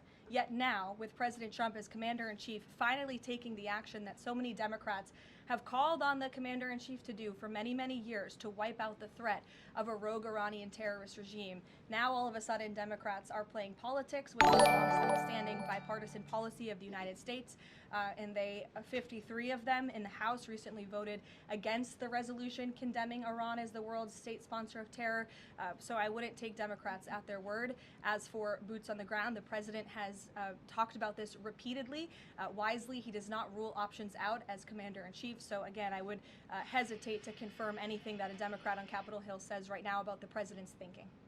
Garrett. Kellen, you outlined to Steve the military components of what would be involved in ending this war, but it seems like there's a political component too. The president said to Fox earlier today that he doesn't believe the new Ayatollah can live in peace. He made a variety of comments suggesting that he should be involved in picking the new Iranian leader. Is the ending of this war also contingent on Iran selecting a leader that the president finds acceptable? And if so, how is that not the definition of a regime change war? Look, as President Trump has blatantly and frankly stated, it's obviously within the best interest of the United States and the West to no longer have a radical terrorist in charge of Iran, especially as we see their reaction to Operation Epic Fury. They had their missiles turned towards our Gulf and Arab partners in the region. Again, this was a regime that chanted, or still chants, death to America. We look at the way that they are holding the entire world hostage with the restricting of the free flow of energy through the Strait of Hormuz.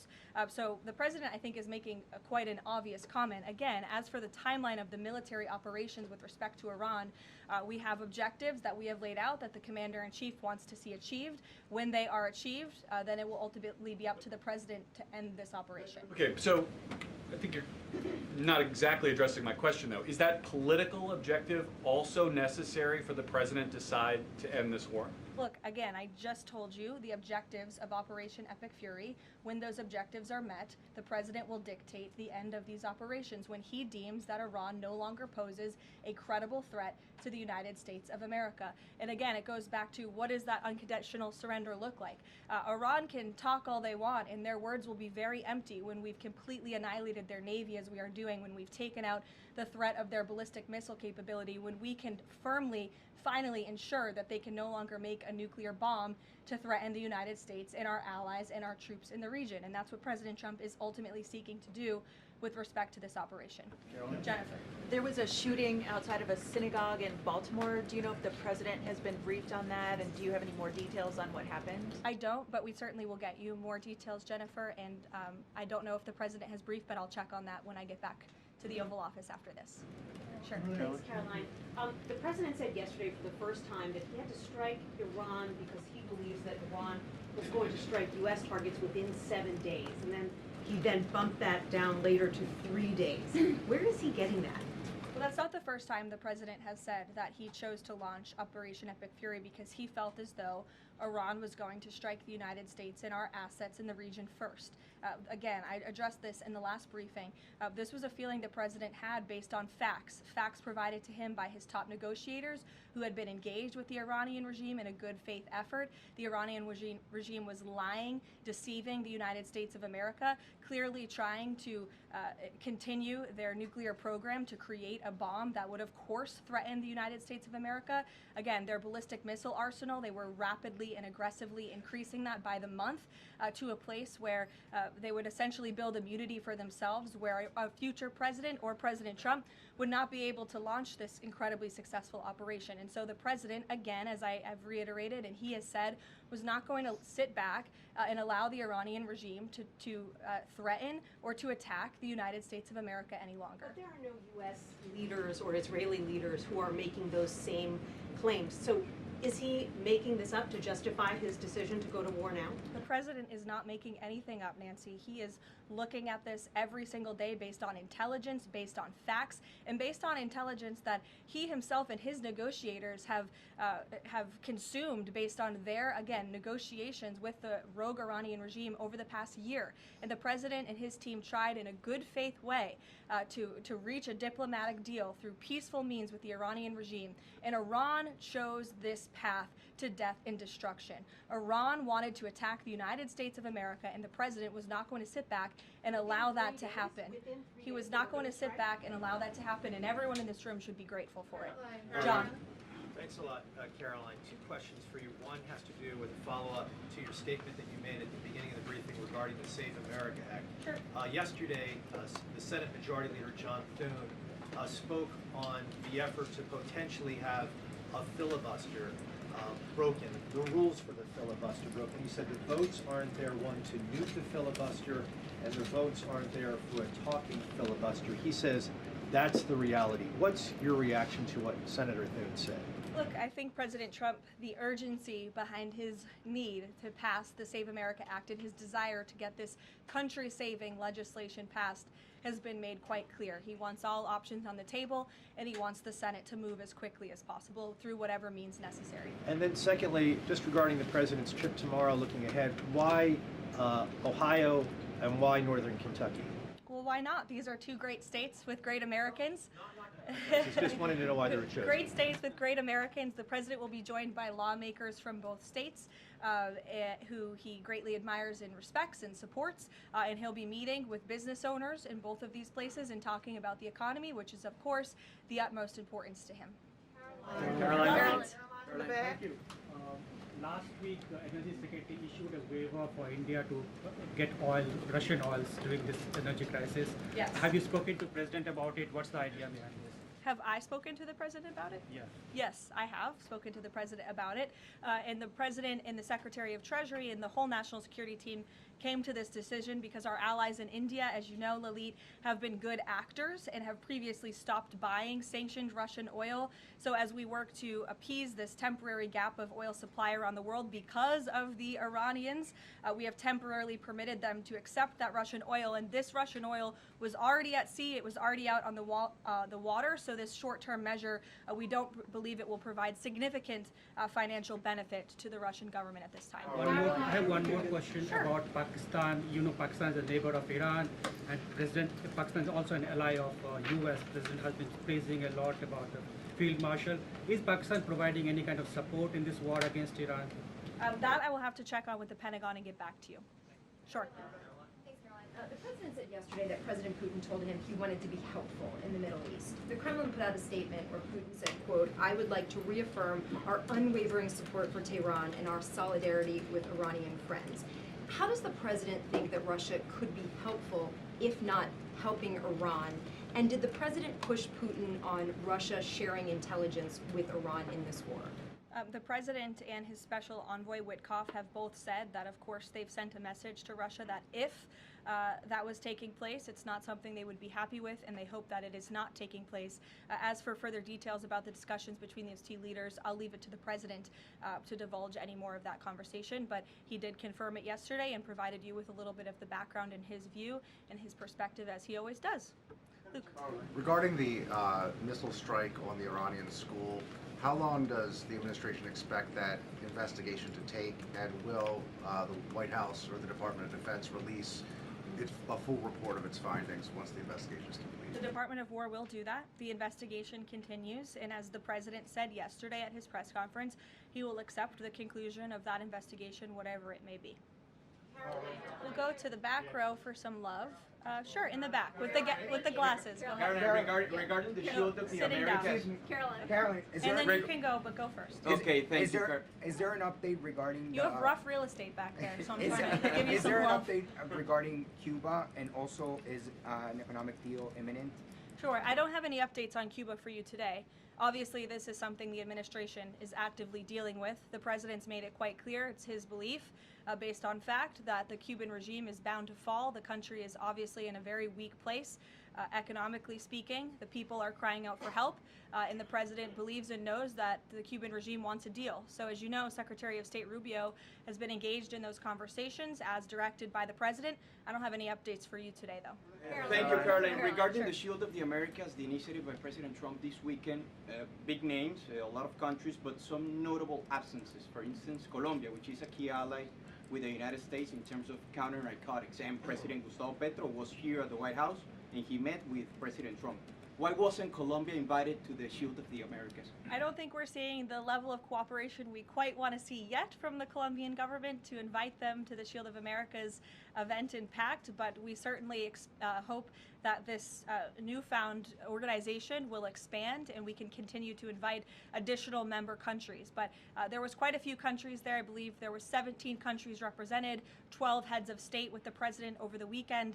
They signed a defense agreement with all of our militaries to emphasize the need to combat drug cartels through Latin America in the Western Hemisphere, and ultimately, of course, to curb the illegal trafficking of drugs to the United States, which is the president's utmost priority in all of this. So it was a great event on Saturday, and we look forward to the coalition expanding. Kelly in the back. Caroline, thank you. Good to see you. I want to get back to another question that was asked earlier. It talked about the political aspects, but there's also the ideological and the spiritual aspects of what Iran has said for 47 years. Death to America, death to Israel. And we've just finished talking about the fact that terror has been around the world. Iran has been the nexus of that in so many ways.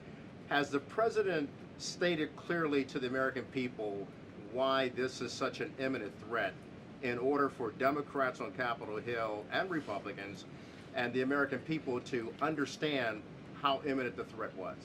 I think he has, Kelly. I mean, you've heard from the president on an almost daily basis over the course of the past 10 days. You've heard it from me at this podium. You've heard it from the Secretary of War, the Secretary of State, the Vice President of the United States. You know, the president's top cabinet and his officials have been repeatedly explaining to the American public the threat that Iran has posed to our country in this moment, but of course over the course of the past 47 years. And their words, again, chanting death to America, speak for themselves. Go ahead. You can follow up. Why the division within the American people? I realize that we have the people are talking about the War Powers Act. They're talking about all kinds of issues. But have people forgotten just how imminent that threat was? If they keep saying death to America and death to Israel, they mean it. Look, I don't think the American people have forgotten, but I think Democrats on Capitol Hill, they have not forgotten, but they are just so plagued with this resistance to President Trump on everything that they do that, again, they can't even rally behind the common sense, bipartisan, long-standing principle of the United States of America that Iran absolutely poses a threat to the United States, that Iran is the world's leading state sponsor of terrorism. And I think that's reflected again in their voting pattern. In 2023, every single member of the House of Representatives, with the exception of one, I believe the final vote was 412 to 1 in 2023 for a resolution condemning Iran as the world's state leading sponsor of terror. And now in this year, under this president in 2026, 53 Democrats voted against that exact same resolution with the exact same language. I don't think that's a change in the threat that Iran has posed to the United States. I think it's a change in the Democrat Party's thinking and their vicious hatred for President Trump. Danny? Sure. National threat level, following on Kelly, what's the national threat level right now because of this death to America, death to Israel issue? I believe the Department of Homeland Security and the FBI have repeatedly and continuously provided updates on the threat level to the homeland. I don't want to speak on it out of turn from up here, but of course, the federal government is continuing to coordinate and partner with local law enforcement agencies across the ground to thwart potential threats to the homeland. This is something the administration obviously takes very seriously. We are thwarting threats that, frankly, most Americans don't know about because they never make headlines, but that's the great work that the Department of Homeland Security is doing, and it emphasizes and underscores the point of why Democrats need to fund and reopen fully the Department of Homeland Security right now. Danny. On the Iranian School. Why did President Trump say yesterday that Iran may have Tomahawk missiles when there are only 3 other U.S. allies plus the U.S. that have those missiles and therefore could? Look, again, as the president said yesterday, he will accept the conclusion of this investigation by the Department of War. I know there's been a lot of speculation in the media about who may be responsible for this. We're not going to get ahead of the Department of War and the conclusion of that investigation. The president has a right to share his opinions with the American public, but he has said he'll accept the conclusion of that investigation. And frankly, we're not going to be harassed by the New York Times, who's been putting out a lot of articles on this, making claims that have just not been verified by the Department of War, to quickly wrap up this investigation because the New York Times is calling on us to do so. Thank you. Hi, thank you so much. Carolyn, with the DHS currently under a partial Democrat shutdown, does the administration have any specific concerns about potential impact on Homeland Security or intelligence monitoring of sleeper cells inside the United States? And do you have any comment on the bombing, the 2 individuals that bombed New York City or tried to? Yeah, it was absolutely despicable to see that attack in New York City. I know the FBI is investigating, and the Department of Justice and SDNY have announced they are charging those 2 individuals and alleged terrorists, and I know they won't rest until justice is sought in this case. Daniel. Thank you, Caroline. Appreciate it. Millions of Americans are filing taxes for the first time since the president signed the One Big Beautiful Bill Act into law. New reports say that new IRS data says that the average federal tax refund is around $3,800, a little bit up from the last period of last year. Does the president believe that the average federal tax refund increasing this year could provide a little bit more economic growth, something that he's been very focused on as the year progresses? Absolutely, and Americans are going to start benefiting from the fruits of President Trump and Republicans' labor through the passage of the One Big Beautiful Bill and these historic tax cuts. We are midway through tax season, so just to provide an update from the Treasury Department that just went out moments ago, nearly 63.5 million tax returns have been processed thus far, 45% of the anticipated total number of tax returns by April 15th, so don't forget to file your taxes, people. And the average refund this year is more than $3,700. And we know that more than 27.5 million individuals who have filed their tax returns thus far have claimed at least one of President Trump's new tax cuts. Over 3.5 million returns have claimed no tax on tips. Over 15.5 million returns have claimed no tax on overtime. Over 9.2 million returns have claimed the enhanced deduction for seniors. And over 690,000 returns have claimed no tax on car loan interest.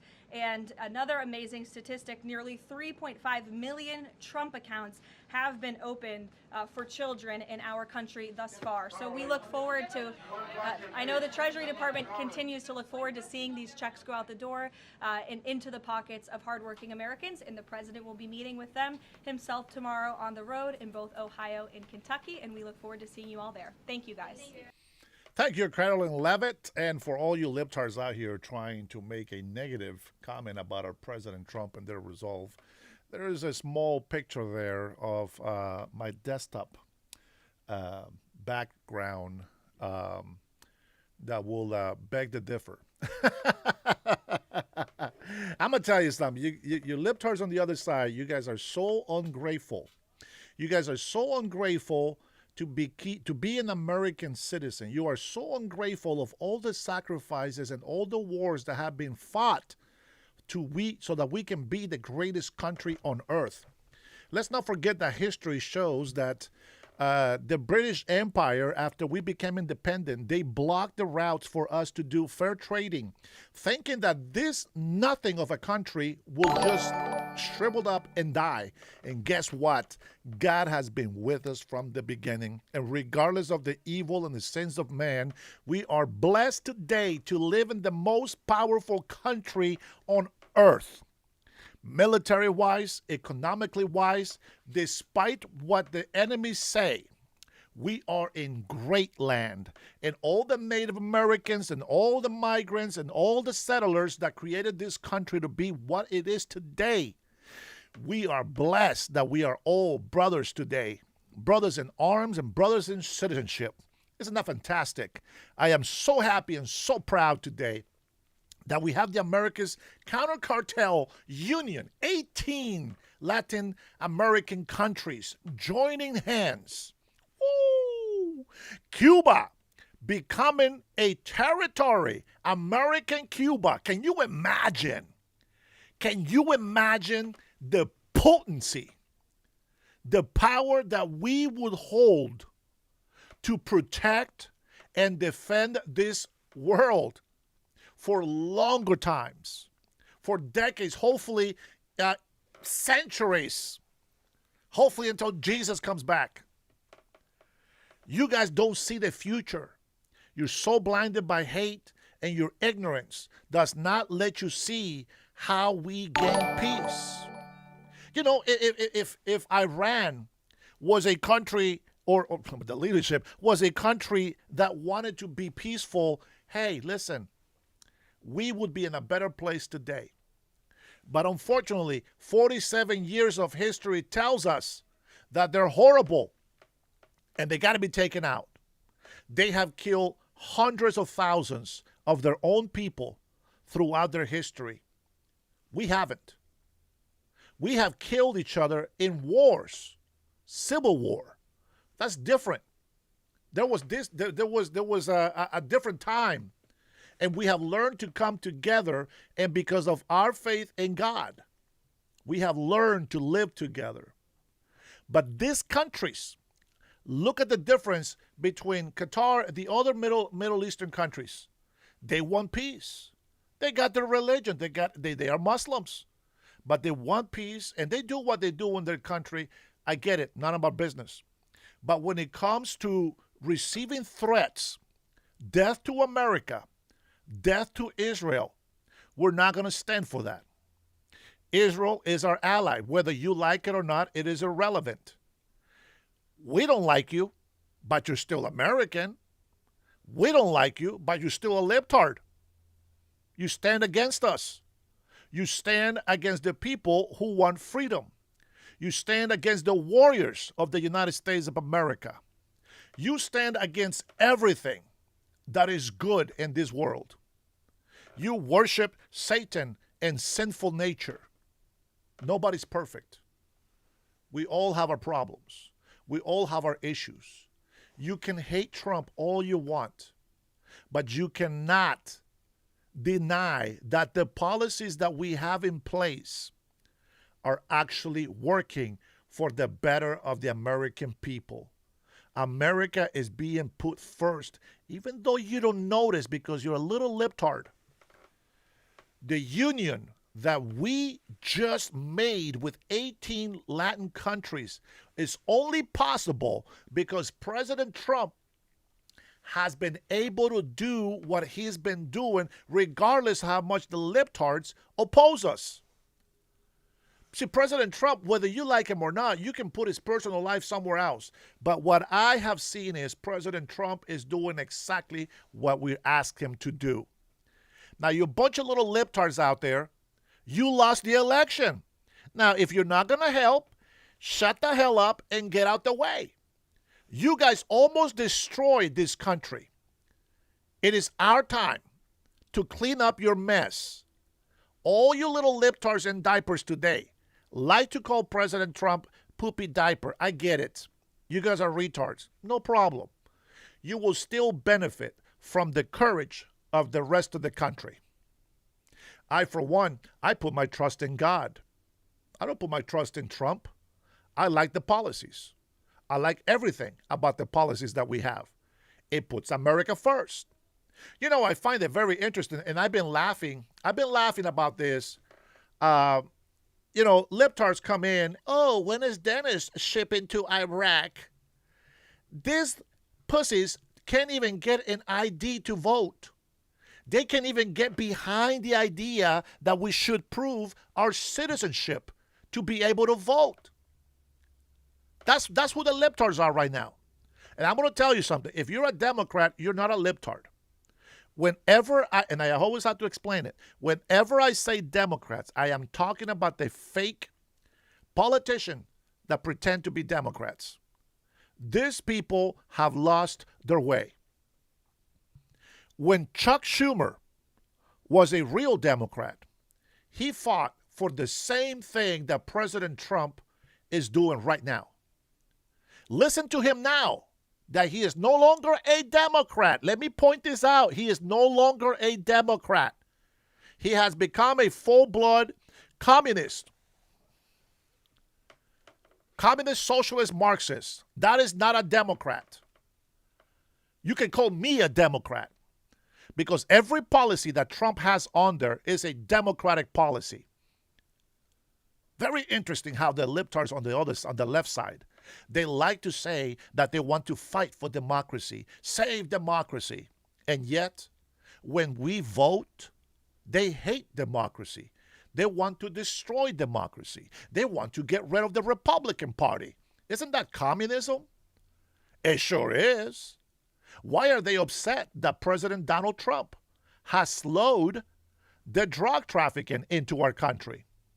Why are they so upset that President Donald Trump has put a stop to all communist countries? Not counting China and North Korea and Russia. But nonetheless, he will get to that point. He will get to that point. And I'm going to tell you right now, the one thing that I see happening here, and I know many people want Marco Rubio to be president. Not yet. Not yet. We need to fully control Cuba. Listen. Oh my gosh. And I wish Honduras will become an American territory. I really do.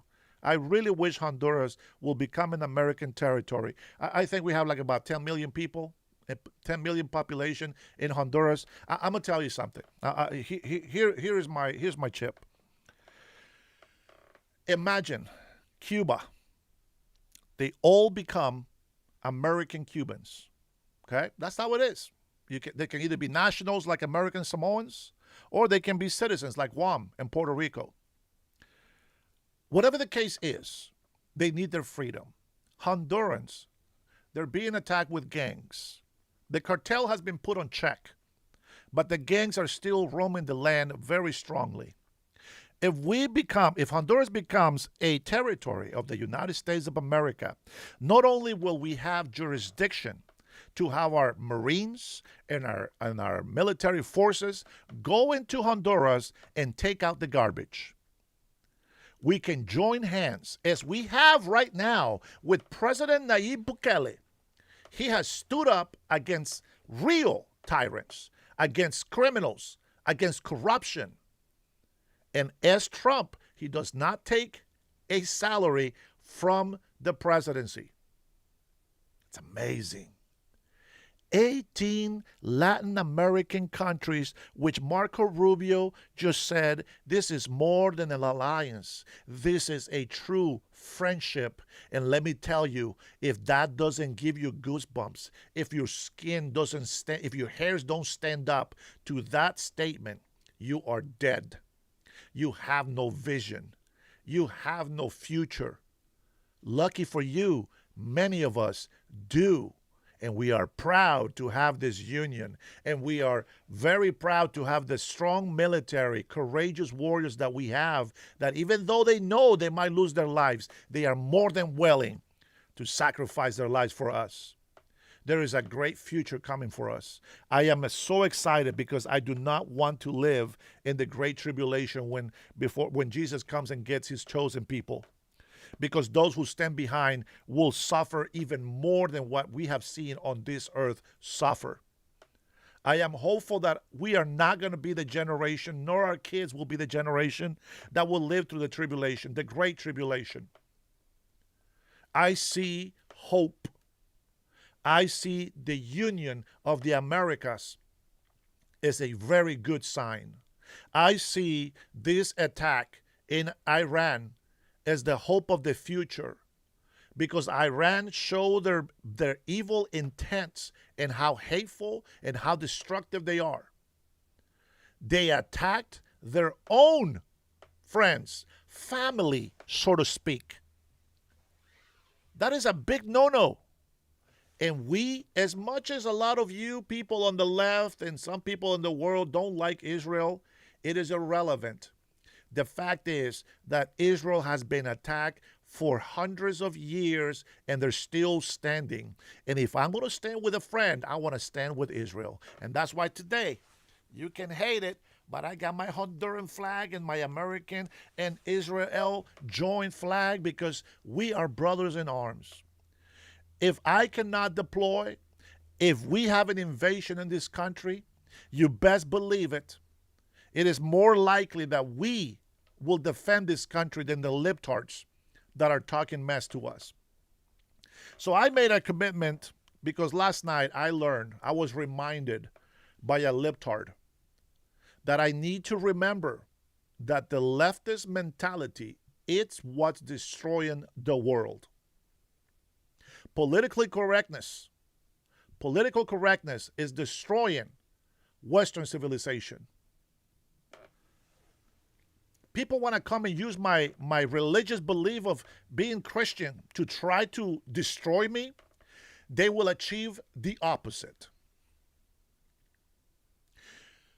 As much as the whole Northwest, California, and Oregon is a blue state, immensely blue, I believe that there is a lot of Democrats out there. Oh my God, why did I read that? Hedio, are you guys retarded? And Adam, why are you siding with him? Are you guys retarded? Do you guys not know what Israel is? Israel is not just the land that is called Israel right now. That's God's people. It doesn't matter who took over the land for a while. It doesn't matter. You guys are so retarded. Why don't you understand that? You don't even know what Israel means. Forget it. I'm not going to waste my time explaining it to you guys. If you guys don't know what Israel is, you guys are retarded. There's nothing I can do about you. But what I can tell you is that we are better for doing what we're doing right now in the world. I really believe that. I'm going to tell you something. I am so happy. I am very grateful to be an American citizen today. Very exciting that our soldiers, Secretary of War Pete Hegseth and Raising Cane, are in our side. I'm going to tell you that right now. Our enemies can laugh at us and they can think that they can take us out, but we have God behind us and he will fight with us. I support Israel. I bless Israel right now in the name of Jesus Christ.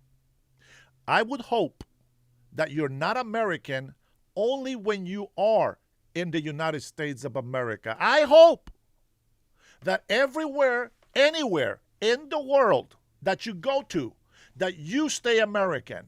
Do you understand that? That's Israel. Be proud of who you are. MindSpeak is from El Salvador. I don't know why he turns leftist on me sometimes. I think sometimes he's drinking too soon, too early. Sometimes I think he's not drinking enough. Sometimes I think he's my brother, and sometimes I think he's just that one evil cousin that we have to kick some ass.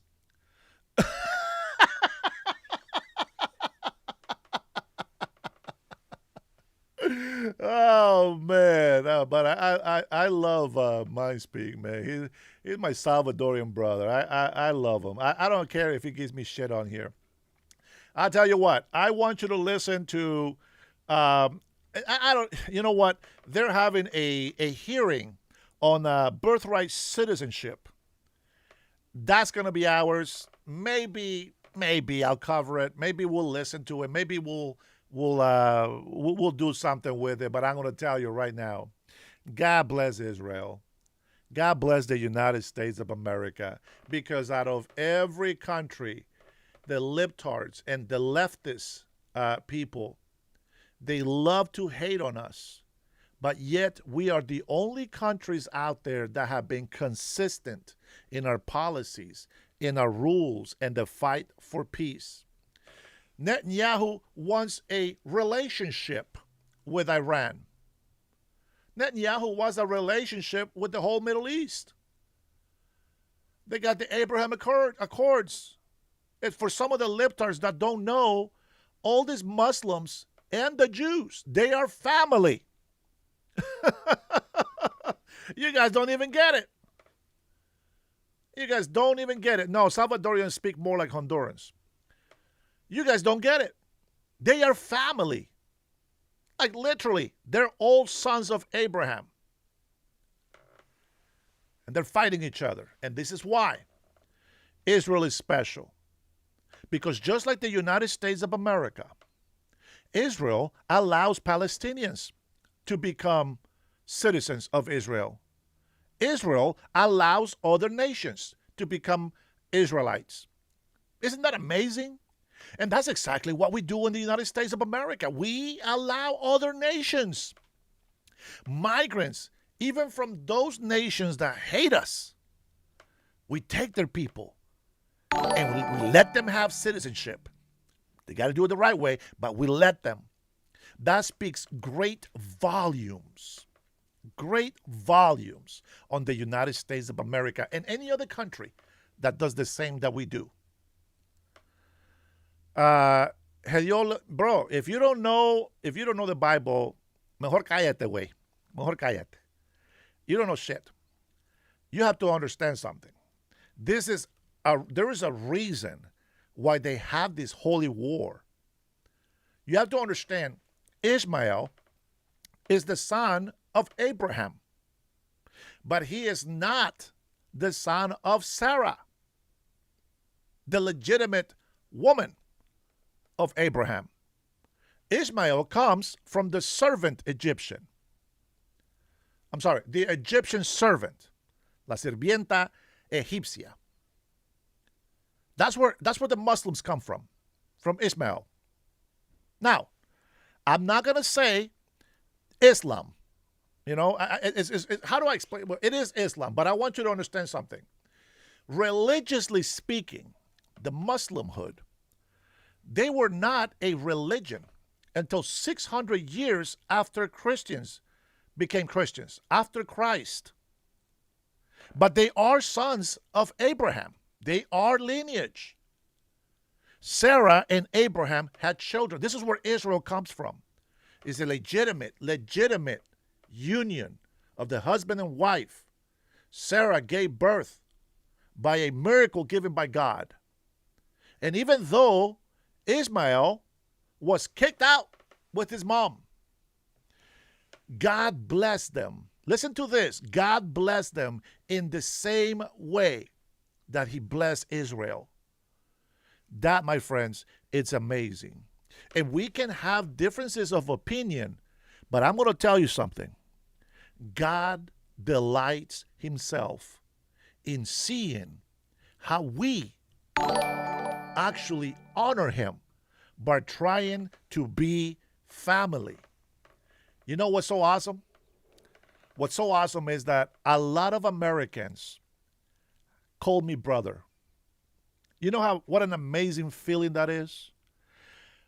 I don't care that they're fans or they follow me or they subscribe or that they become members. Now, I want you to understand when I say I don't care. It means nothing to me. Nothing. But it speaks volumes of how great God's love is, which in itself, it's everything that is great in my heart. To see Americans from all shades of skin color, all shades, all backgrounds, all ethnicities, come together and call each other family, that means a lot to me. I want you to understand, if you're a member, if you're a subscriber, if you follow, it's nice. It's nice. But what means everything to me is that we do learn to become family. And I am so grateful for all those Americans, for all my native people, or all my tribes here from the Navajo in specific. We have the Wenatchee tribe. We have the Skycomish, the Chinook tribe. I'm going to fight to see if we can get them legitimized as an Indian tribe here in Washington State. We have the Sammamish, the Swinomish, natives that are Apache descent, which is crazy. They got bad history. We got Cherokees. We have a lot of Native Americans who support what we do. and what we stand for. And that, my friends, is a very good thing. That is fantastic. I'm gonna go ahead and share this with you here. This is Brandy Cruz, and she's So where were talking we last- about the governor of Washington. I want you to listen to this, and I want you to give me your feedback. Tell me what you think about this. And let me see. I haven't seen it. Let's see if it sounds familiar. I'm only going by the title. Bob Ferguson's free school lunch plan doesn't add up. That's what she calls this video. Let's take a look. Week when we ended the show. Well, last week, Bob was like, oh, I don't know. Maybe we won't pass the income tax this session. Who knows? You know, it's not quite where I want it to be yet. And what did I say at the time? BS. That is such BS. He was always going to pass it. That was always the plan. He just wanted to look like he was playing hardball to get more tax breaks for the little guy. They're always going to pass it. And so then I think it was Friday, he came out and said, oh, Democrats have come up with a new version of the income tax proposal, and this is a version I will sign. So Washington State is going to have an income tax. This is unavoidable at this point. Governor Ferguson, in response to the latest version that House Democrats put forth to try to earn his approval, said, I've said from the beginning of the discussion around the millionaire's tax, any bill I sign must send a significant percentage of that revenue back to Washington families and small business owners. The latest amendments to the bill achieve these critical goals and will help make our state more affordable. The millionaire's tax will expand the working families tax credit, provide tax relief to nearly 140,000 small businesses, exempt diapers, hygiene products, and over-the-counter medications from sales tax, invest significant funding into childcare and early learning, provide free school lunch and breakfast for all Washington students. He said, I strongly encourage the legislature to pass this bill in its current form. It represents a historic step forward in rebalancing our unfair system and making life more affordable for Washington families and small business owners. BS, BS, BS, BS, BS. You guys, virtually nothing has changed about the proposal. Like, nothing significant, and that tells you all you need to know. He wanted to be seen as playing hardball, just like he did last year when he said, I'm not signing these taxes, and then signed the largest tax increase in state history into law. I don't know why people are still fooled by this. Just a couple points I want to talk about in what he says. So he said, you know, a significant, I actually think his wording a couple weeks ago was that most of the taxes brought in through this income tax on millionaires should be used to provide tax relief. Most of it is not being used to provide tax relief. In fact, I think it's around 25% of the money they bring in or expect to bring in through this income tax will go back to lowering taxes or providing tax credits for families. So I wouldn't call that, what is his word, a significant percentage. 25%, I don't think that's a significant percentage. He says, provide tax relief to nearly 140,000 small businesses. Based on the stipulations, I would be one of those businesses. If the income tax on millionaires passes, then my B&O tax would go down in the state of Washington. Guess what? I still don't support the income tax because it is going to have a net disastrous impact on our economy that we will never recover from. And they have a certain amount of money they think it's going to bring in. It's not going to bring in anywhere near that because the millionaires are going to flee. And then all of us, then they'll come back and they'll say, oh, well, you know, we tried to give a tax break to businesses, but we got to come back and tax you again because, you know, the millionaires left. So it's just stupid to think that this is going to have a positive impact on any business in the long term. When he says it's going to exempt diapers, hygiene products, blah, blah, blah. Republicans have tried to do that for several years in a row and Democrats rejected it. And so now Bob's going to take a victory lap around something that Republicans tried to do twice this session, build that exact thing into this bill via amendments, and Democrats rejected it. So I'm not giving anyone credit, like, for doing something that has been tried and that they rejected, and now they want to act like they're the good guys. And then this one, this bothers me. His whole thing is, oh my gosh, this tax on millionaires is going to provide free school lunch and breakfast for all Washingtonians. First of all, it's not free. It's not free. Somebody has to pay for it, okay? And so you're going to tax the rich to pay for this, right? So let's stop calling it free. But also, I am not opposed necessarily to the idea of kids not having to pay extra, you know, and I was one of those kids who, you know, got up to the little beep beep thing and they were like, sorry, you have no money. And they took my hot lunch away and gave me a sack lunch for the day. That's embarrassing. No kid should ever have to go through that, right? Or be the kid with the free lunch or whatever. We spend $20,000 a year per pupil. What is the latest number? $19,341 a year per pupil. That's twice what we were spending 10 years ago. You're telling me that $15 of that per day can't go to cover the cost of breakfast and lunch?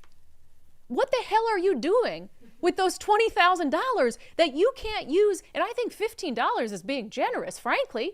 Let's call it 10, that you can't pay for breakfast and lunch for those kids. That's my big issue. We don't need more taxes to cover the cost of breakfast and lunch. No, you spend $20,000 per student. Use some of that money to make sure that they're fed. And there's also this issue of if you're all like, let's tax the rich. If we're going to make parents pay for something on top of the property taxes and the money they're already paying to go towards their child's education, I'm pretty sure parents that are making millions of dollars a year don't need free lunch for their kids. Free, quote unquote. But if you're going to do it, I don't disagree with doing it for everybody, but we spend $20,000 per year. We should be able to cover the cost of breakfast and a measly lunch for kids with that money. But no, you're giving it to your buddies with the Washington Education Association, using that money to pad their pockets and to hire assistant superintendent after assistant superintendent after assistant superintendent. Then you're like, oh my God, the kids, they can't afford food. We can't afford to give kids free food. It's just so indicative of the progressive mindset and the Democratic mindset. It's like, oh, we can't, why make hard decisions? Let's just tax more and then we'll pay for everything that we want. Also, Nicole thought what this was interesting because she says, I swear, was it like your cousin or something's kid? It was just a friend's kid. And she was saying, oh, well, my kids already get the free. Yeah, she was actually complaining because her kid would not eat at home, would go to school and get crap that they give her at home, and because it's free. And it so was she like, could quote just unquote, free. And your friend is not hurting for money at No. all, like absolutely doesn't need it. No. And so Nicole reached out to the Office of Superintendent of Public Instruction this morning and said, Bob's bragging that all these kids are going to get free breakfast and lunch, but isn't this by and large already happening? And they said, yeah, OSPI basically undermined this whole talking point from the governor. Their spokesperson told us, yes, many schools already offer free school meals to all students, both through a federally funded program called Community Eligibility Program, CEP, and through a state-funded program that is an expansion of CEP called Meals for Kids. Between these universal meals schools and students in non-universal meals schools that are eligible for free and reduced price meals due to their family income, about 3/4 of Washington students receive free meals at school. And You the rest guys, probably this is don't from eat it. OSPI. 75% of kids are already getting this, thanks to federal dollars and state dollars that are already going to this. And Bob, that was like his primary, he sent out multiple posts about this new income tax proposal. That was the primary thing he was celebrating. That, this will make sure all kids go to school and eat for free. Again, not free, but 75% of them already do. And yeah, I bet you 25%, they bring lunch from home. That was the cool They're thing the to do rich when I was a kids. kid. Yeah, they're bringing lunch from home with So- their sweet, Jell-O pack and whatever the kids like these days. When it was it was a Capri Sun, and then a Lunchable. And I know you were Yeah. complaining, nobody wants to go up and show that they get free lunches or whatever, but sorry, life's rough, number one. I and understand. number two, then make it a little more discreet. But we do not need to be paying for everyone's lunch. This is absolutely ridiculous. We're already paying for everyone's lunch. $20,000 per pupil. We can pay for their lunch. So that is not a reason to tax our economy into oblivion. That is not a justification to pass an unconstitutional income tax that will destroy our state's economy. And there are still people hoping in the final 4 days, that Bob Ferguson and the Democrats will come to their senses. That is not going to happen. But why not try? So there are some tech leaders who have sent a letter to legislators. Our friend Ori Hoffman got a hold of it. It said, and this is from a few people, including a former VP of AI at Microsoft, a general partner at Founders Co-op, president and CTO of Venice AI, former vice president of Microsoft, Brian Hall, and a startup angel investor. They say, legislators, the decision you make in these final days of a short session could determine the direction of the state's job creation, economic growth, and social policy for decades. Voting for a state income tax would set Washington's economic growth back, decades making it virtually impossible to compete with California, even, where the tech ecosystem is far stronger, and low tax states like Texas. Washington state became a world leader in technology and innovation due in part to the welcoming climate for innovators. As a result, we are now home to some of the most innovative people from across the planet. People from across the globe have enriched our innovative economy and community because our business climate welcomed companies that made our state a magnet for entrepreneurs. That welcoming, innovative spirit is seriously threatened by the income tax proposal and the trend over the past decade that tells innovators and risk takers that they are unwelcome. And I'll say this, even if, let's just say, Bob Ferguson read that letter and he's like, oh, they're right, which isn't going to happen. Damage is done. I hate to say that. And I do want the income tax stopped. If there was some miracle on earth that could happen in the next 4 days to stop this, or, maybe the state Supreme Court doesn't rule with Democrats, or voters are able to overturn it on an initiative, by all means, that would make me overjoyed. But from a tech, AI, startup, entrepreneur perspective, the damage is done. The damage is done because this has been 10 years in the making, a 10-year trend of high taxes, bad business policies. And as I've said a million times, once you make that decision that this isn't a friendly place for me to grow my business, you're never going to go back. So Starbucks moving to Tennessee, Amazon downsizing its footprint in Seattle, et cetera, et cetera, et cetera. Once you make that decision, you're making a long-term decision. And if you can't trust that the state is going to be a stable environment for your business, you're not going to start it here.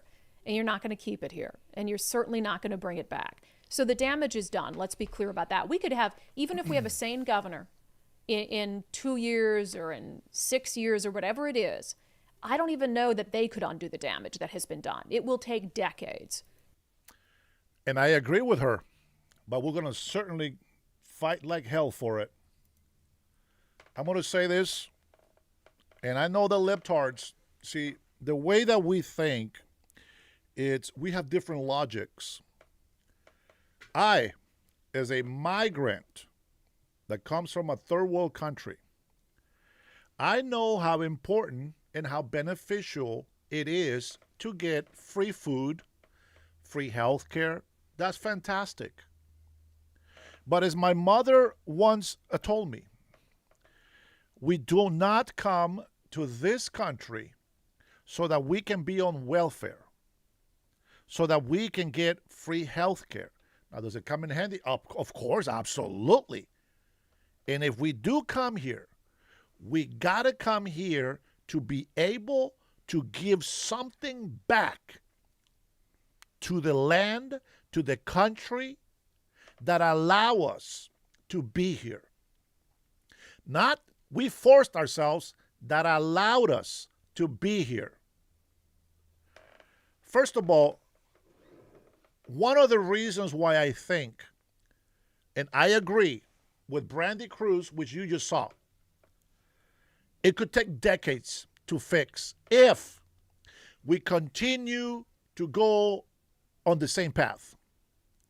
I believe that if we get rid of sanctuary cities, and I believe if we get rid of all criminal, illegal immigrants, mind you, everybody that is illegal has got to go. I believe our economy here in Washington State will flourish.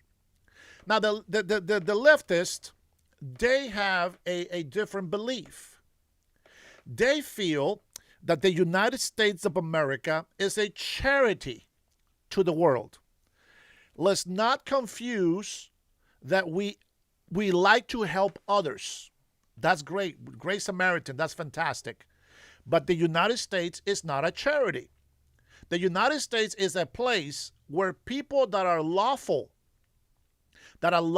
in this country, legally, that they can go ahead and build a future for them and their families. But they got to do it the right way. I can guarantee you, for experience, I can tell you that when you have Pedro's painting with illegal immigrants, they will take the labor pay cheaper than Americans' Anthony's painting. That's just the way it is.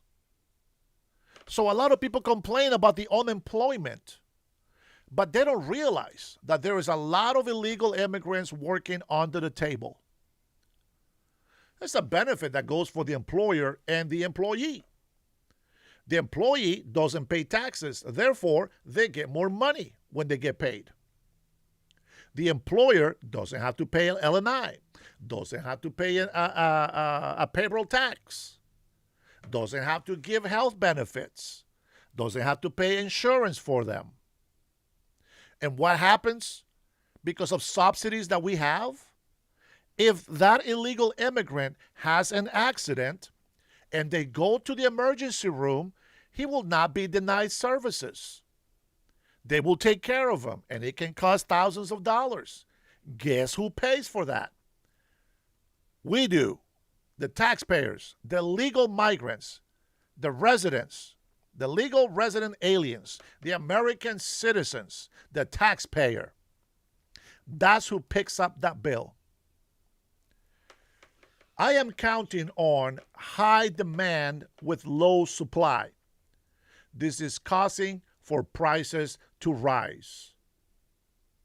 There's a couple of things that we can go about this. And, you know, I've given so many opportunities for the leftist, those who call us liars, those who says that we don't know what the hell. I've given them a chance to tell me, give me a way that I can see that we can fix this affordability problem. And they give me nothing but hate for Trump. They got no answers but hate for Trump. They don't know how to help the American people, but they can clown on Trump. I don't give a shit about Trump. Tell me, put that aside. Tell me, how do we, the people, fix the economy? It is our responsibility. Nope, wrong. Taxing the rich, wrong. Wrong. I just gave you one example. Now watch this, because you gotta have accountability. We need to be accountable for ourselves, and the government needs to be accountable for the government. Here's what I'm saying. Illegal immigrants. Listen, I love all people. I really do. I love all people. But because I love all people, I cannot, in good conscience, tell them that it's okay to break the law and to be here because they're hungry. I just cannot do that. That goes against what I believe. That goes against my moral values. The libtards think, the leftists, they think that they're humans and they deserve to be. No. There is human rights and there's legal rights. Now watch this. Pay attention. Stop typing and just pay attention. We have, and I'm banking on this, high demand, low supply. Prices go up. Yes? Yes, absolutely. Absolutely. If we get rid of the high demand, supply will balance itself out and prices must come down. Now, there's another side to this, and I'll get to it because that's what I'm going to fight. You have to get every dollar that a taxpayer gives and have account for it. Okay? I'm talking about the civilians. I'm talking about the American citizens, the taxpayers. I'm talking just regular people, regular folks like you and me. We need to make sure when I get paid, right, from YouTube, I pay my taxes. It's what we're supposed to do. We make money, we pay taxes. So whatever it is that you do in your life to make money, you got to pay the taxes. Don't cheat the system. Pay your taxes. It's your duty as a citizen and as a resident alien, okay? You have a duty. Here's the thing.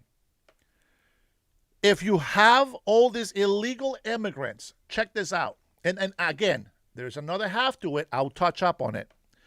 If you get rid of illegal immigrants working I'm talking about Washington State in specific. If you get illegal immigrants to not cut the grass, two things will happen. You ready? The people that want their yard to look nice will need to pay a fair wage for a legal, whether it be a resident green card holder or an American citizen. They will have two choices. One, they have to pay a fair wage, a fair price for a contract. And those companies will be forced to pay the benefits to those that work for them. You see, you get higher wages, higher earning, more taxes that they're accounting for, better insurance. It comes with the role. Those darn billionaire illegals are causing this. Yeah, I'm sure. And then you have another thing.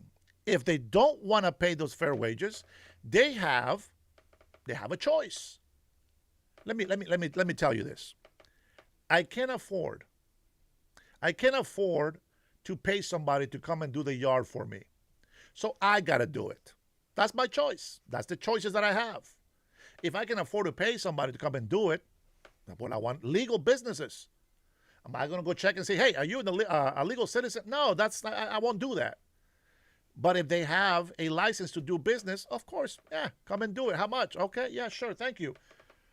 But the point is, if we don't have accountability for what we do as citizens, as constituents of a state, of a district, of a city, of a county, then what are we doing? What are we giving back to our country? What are we doing giving back to our city, our community, our state?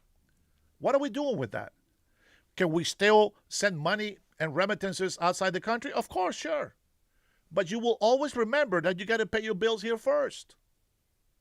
And if you are holding yourself accountable for the money that you know belongs in the economy of the United States of America, not of Mexico, not of Central America, every president that allows their thousands of illegal immigrants to leave their country to come to the United States of America is because they are banking on the billions of dollars that they're going to make in the government from illegal immigrants sending remittances across the sea and across the borders.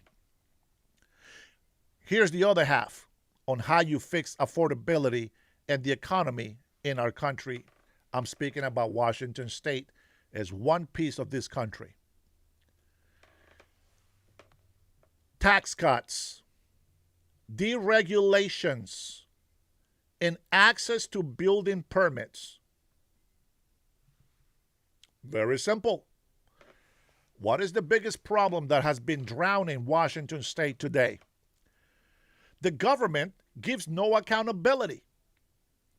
They don't know where $12.5 billion went.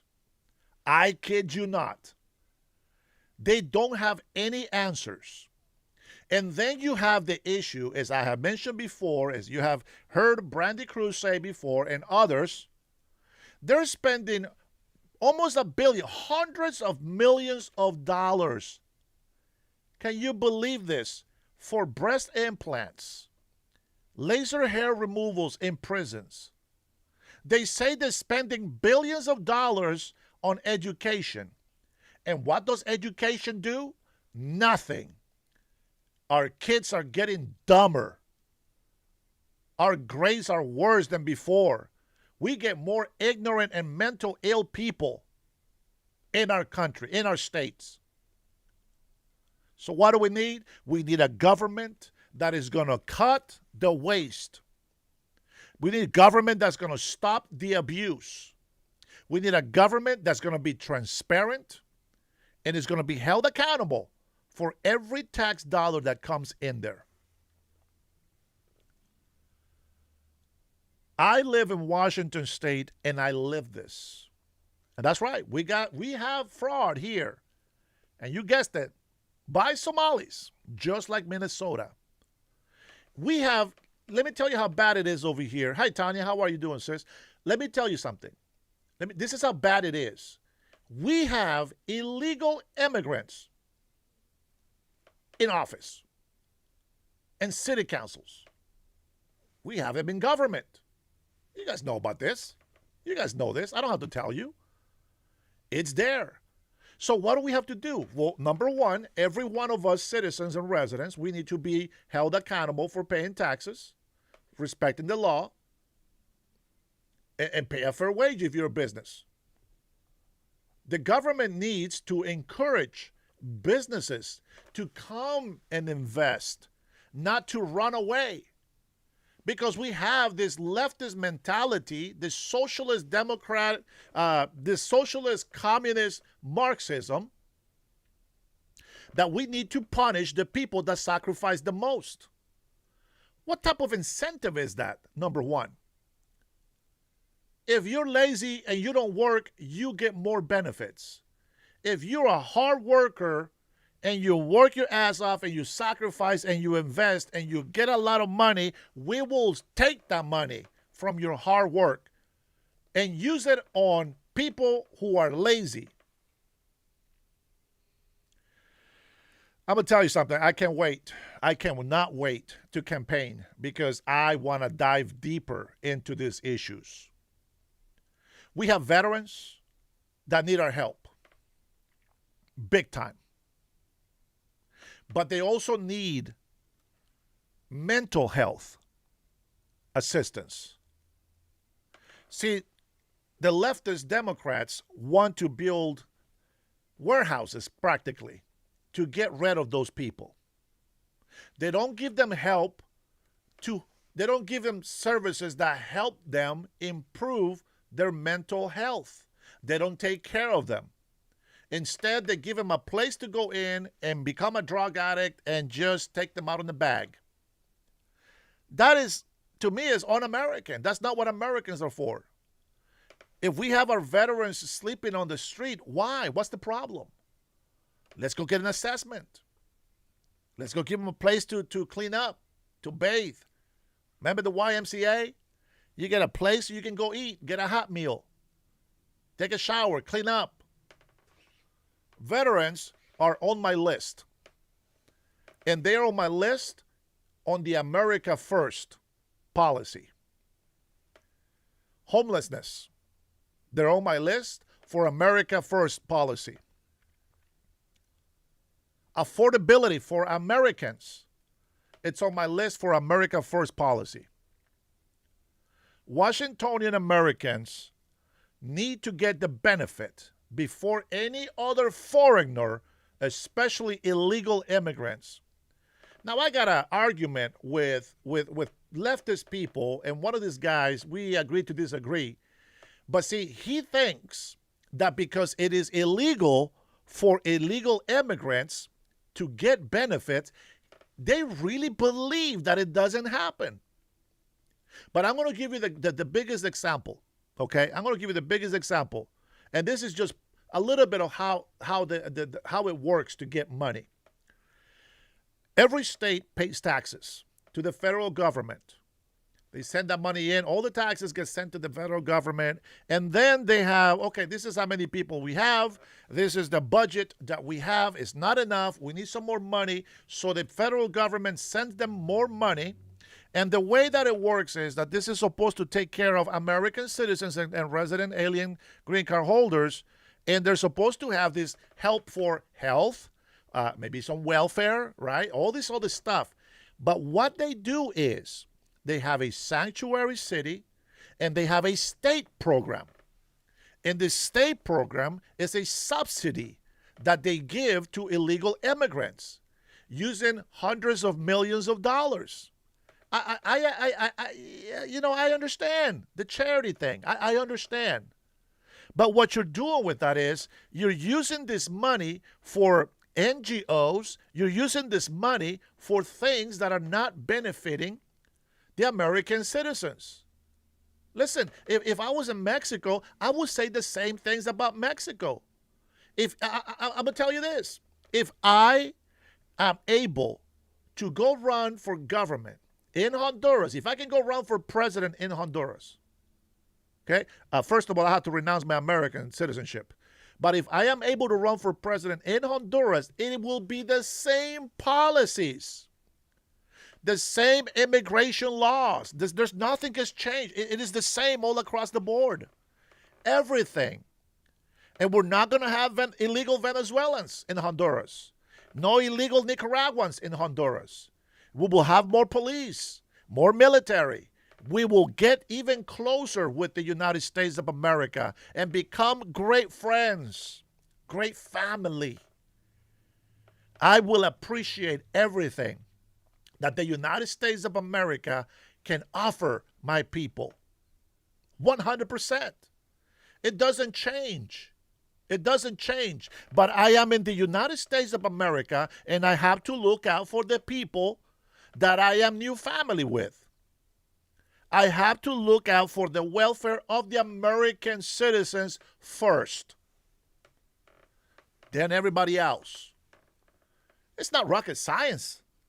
I'm not saying I'm the almighty guy. I'm not. I'm not the old holy guy. No. I'm not the most righteous person. No. Just use your common sense. The Democratic government has no accountability. They give us no receipts. No receipt for where the money went. It's just gone. It disappeared. Gone. $300 million for a ballroom that we did not pay taxes for.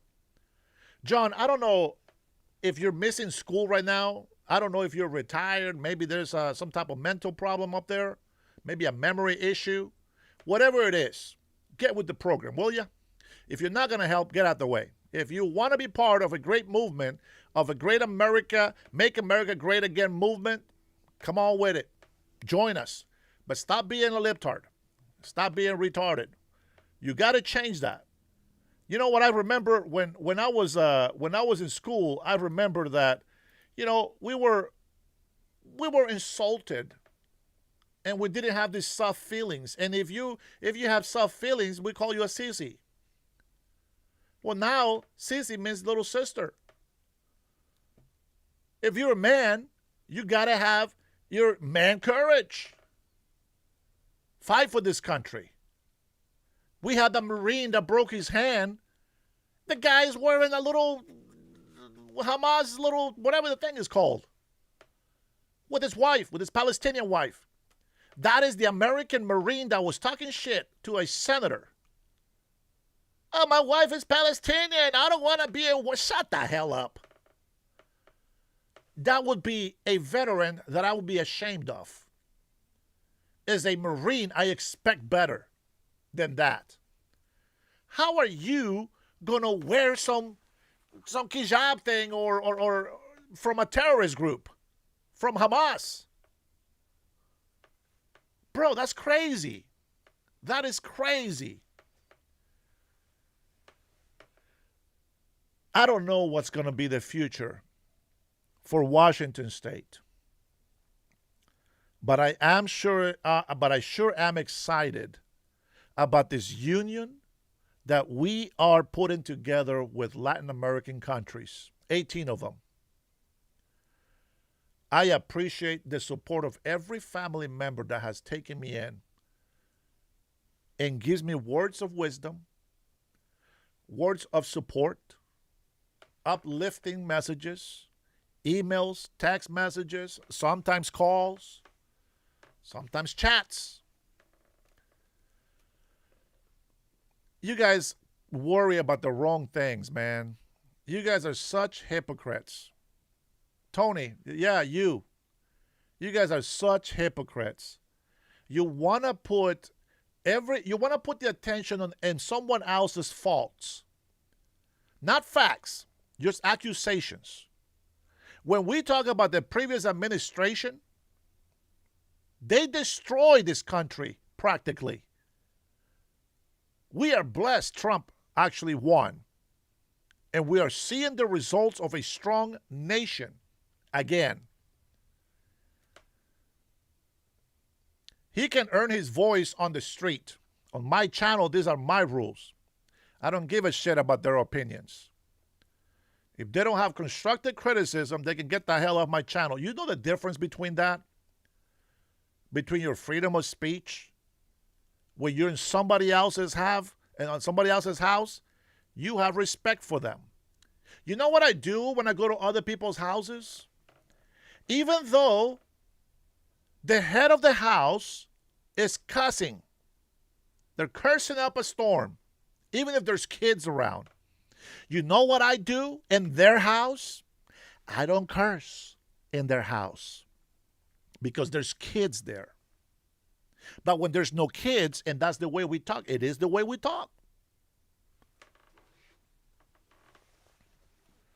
This guy doesn't know how they destroyed our country. Are you serious, bro? 21 million plus illegal immigrants through a dumb open border policy. Tons and tons of drugs allowed to come into our country. We lost almost 1 million people to fentanyl. Democrat cities like Seattle, Washington, they encourage people to do drugs. No joke. No exaggeration. They encouraged our people here in Washington to do drugs, to do fentanyl. How the hell does the government get away with it? Look it up. Safe drug use, they say. Bring your Narcan with you. You can save your friend's life. If your friend is doing drugs, they say, do drugs with them. But be responsible. What the hell? Are you going to tell me that you support that? All right, bye, Tony. Take a break. Go to timeout and think about what you did wrong. That is crazy, guys. It is crazy. John Kroger, go to the corner and think about what you did wrong. Who else wants to go? Mind speak. Let's see if you go to the corner. That's ironic. That's a veteran house. The same that all those January 6 people said it. I don't know what the hell that means. I'll give you the benefit of that on that one. King Snake, what up, Dennis? SoCal conservative here. Just saying thank you. Appreciate you. I appreciate that. Oh, man, I'm just like Trump. I like it when people give me compliments. Oh, doggone it. Sorry about that, guys. I'm sorry about giving you the wrong message out here. I appreciate it. I appreciate it. Again, I do not agree with the corruption. Do you know how much money these corrupted government officials make through Big Pharma, through these people that are selling these drugs, the paraphernalia, all these other things that are legal to do here in Washington? They keep everybody doped so they can't see the truth. But those of us that don't do drugs, we know the truth. I don't care if you smoke weed. If that's what, if that's what helps your pain or if that's your thing, do that shit at home. That's fine. Do what you want to do there. But I'm not going to encourage others to do it as well. If you want to smoke a cigarette, go smoke a cigarette. Enjoy it. I actually like sometimes I like the smell of a freshly lit cigarette. Some of them smell really good to me. But the point is, if you want to stop, then just don't do it. I'm not going to encourage you to do bad things. If drinking causes you to be angry, right, and you just want to fight everybody, well, don't drink. Don't drink. But if you're a happy, cheerful, guy that drinks, okay, maybe there's something to it. I'm going to give you an example. I'm going to give you a story. When I was a, how do you say that in English? When I was a missionary pastor, I was handling this church part-time. And I had a sister from the church come to me and said, Pastor, can you pray for my brother? Now, some of you that followed me for a while, you guys probably know this story already, but I'm going to say it anyways. He said, Pastor, I want you to pray for my brother. And I'm very attentive. And I say, sure, of course. What's going on with your brother? And then she says, he drinks beer. And I said, I'm sorry, sis. I thought, okay, well, is he abusing his children? He said, no, Pastor. He's a great father. And I said, okay, so is he abusing the wife? He's like, he's the best husband that a woman can have. And I said, oh, okay, I get it. So he's having problems at work. He said, no. He's the best employee. He's been employee of the month 3 times. And I said, I'm sorry. I thought that you said that you wanted me to pray for him because he's drinking beer. I said, what is the problem? Well, Pastor, he's drinking beer. And I said, sister, your husband's in jail. You can't hold a job. Your children don't respect you. They're out there being teenage criminals. Who do you think that I should pray for? She was upset, but she still let me pray for her. That's the truth. Let me tell you why I'm not a pastor. Number one, it was a temporary task. 5 years, to be exact. I completed my 5 years. Now, I could have continued to do it, but there's something that was bothering me. And one day I remember I asked God, I said, God, you know I love helping people. You know that I love serving because I know that you're going to tell me that I did a good job, and I want to hear, well done, good and faithful. That's why I do it. And I said, my Lord, I said, help me. I finished my time. I want to know, what can I do? And I went and started reading the Bible. And I started thinking, you know, the Bible tells me that tithing, which is 10% of your income, is what you give back to God. And I was giving almost 100% of my checks, because yes, I work full time besides being a pastor. I travel to other churches as well, and they will have offerings for me so that I can preach in their church. And I said, Lord, you know, I'm giving everything I got. Everything I got. I'm giving it up for people. And I said, but I'm having problems with my wife. How is it possible? And I started reading the Bible. And then Paul says, if I save the world, if I speak in tongues, but I have no love, if I save the world and lose my soul in the process, what am I doing? Where is the benefit on that?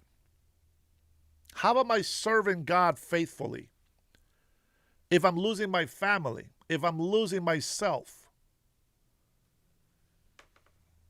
And all I can say is, that is why.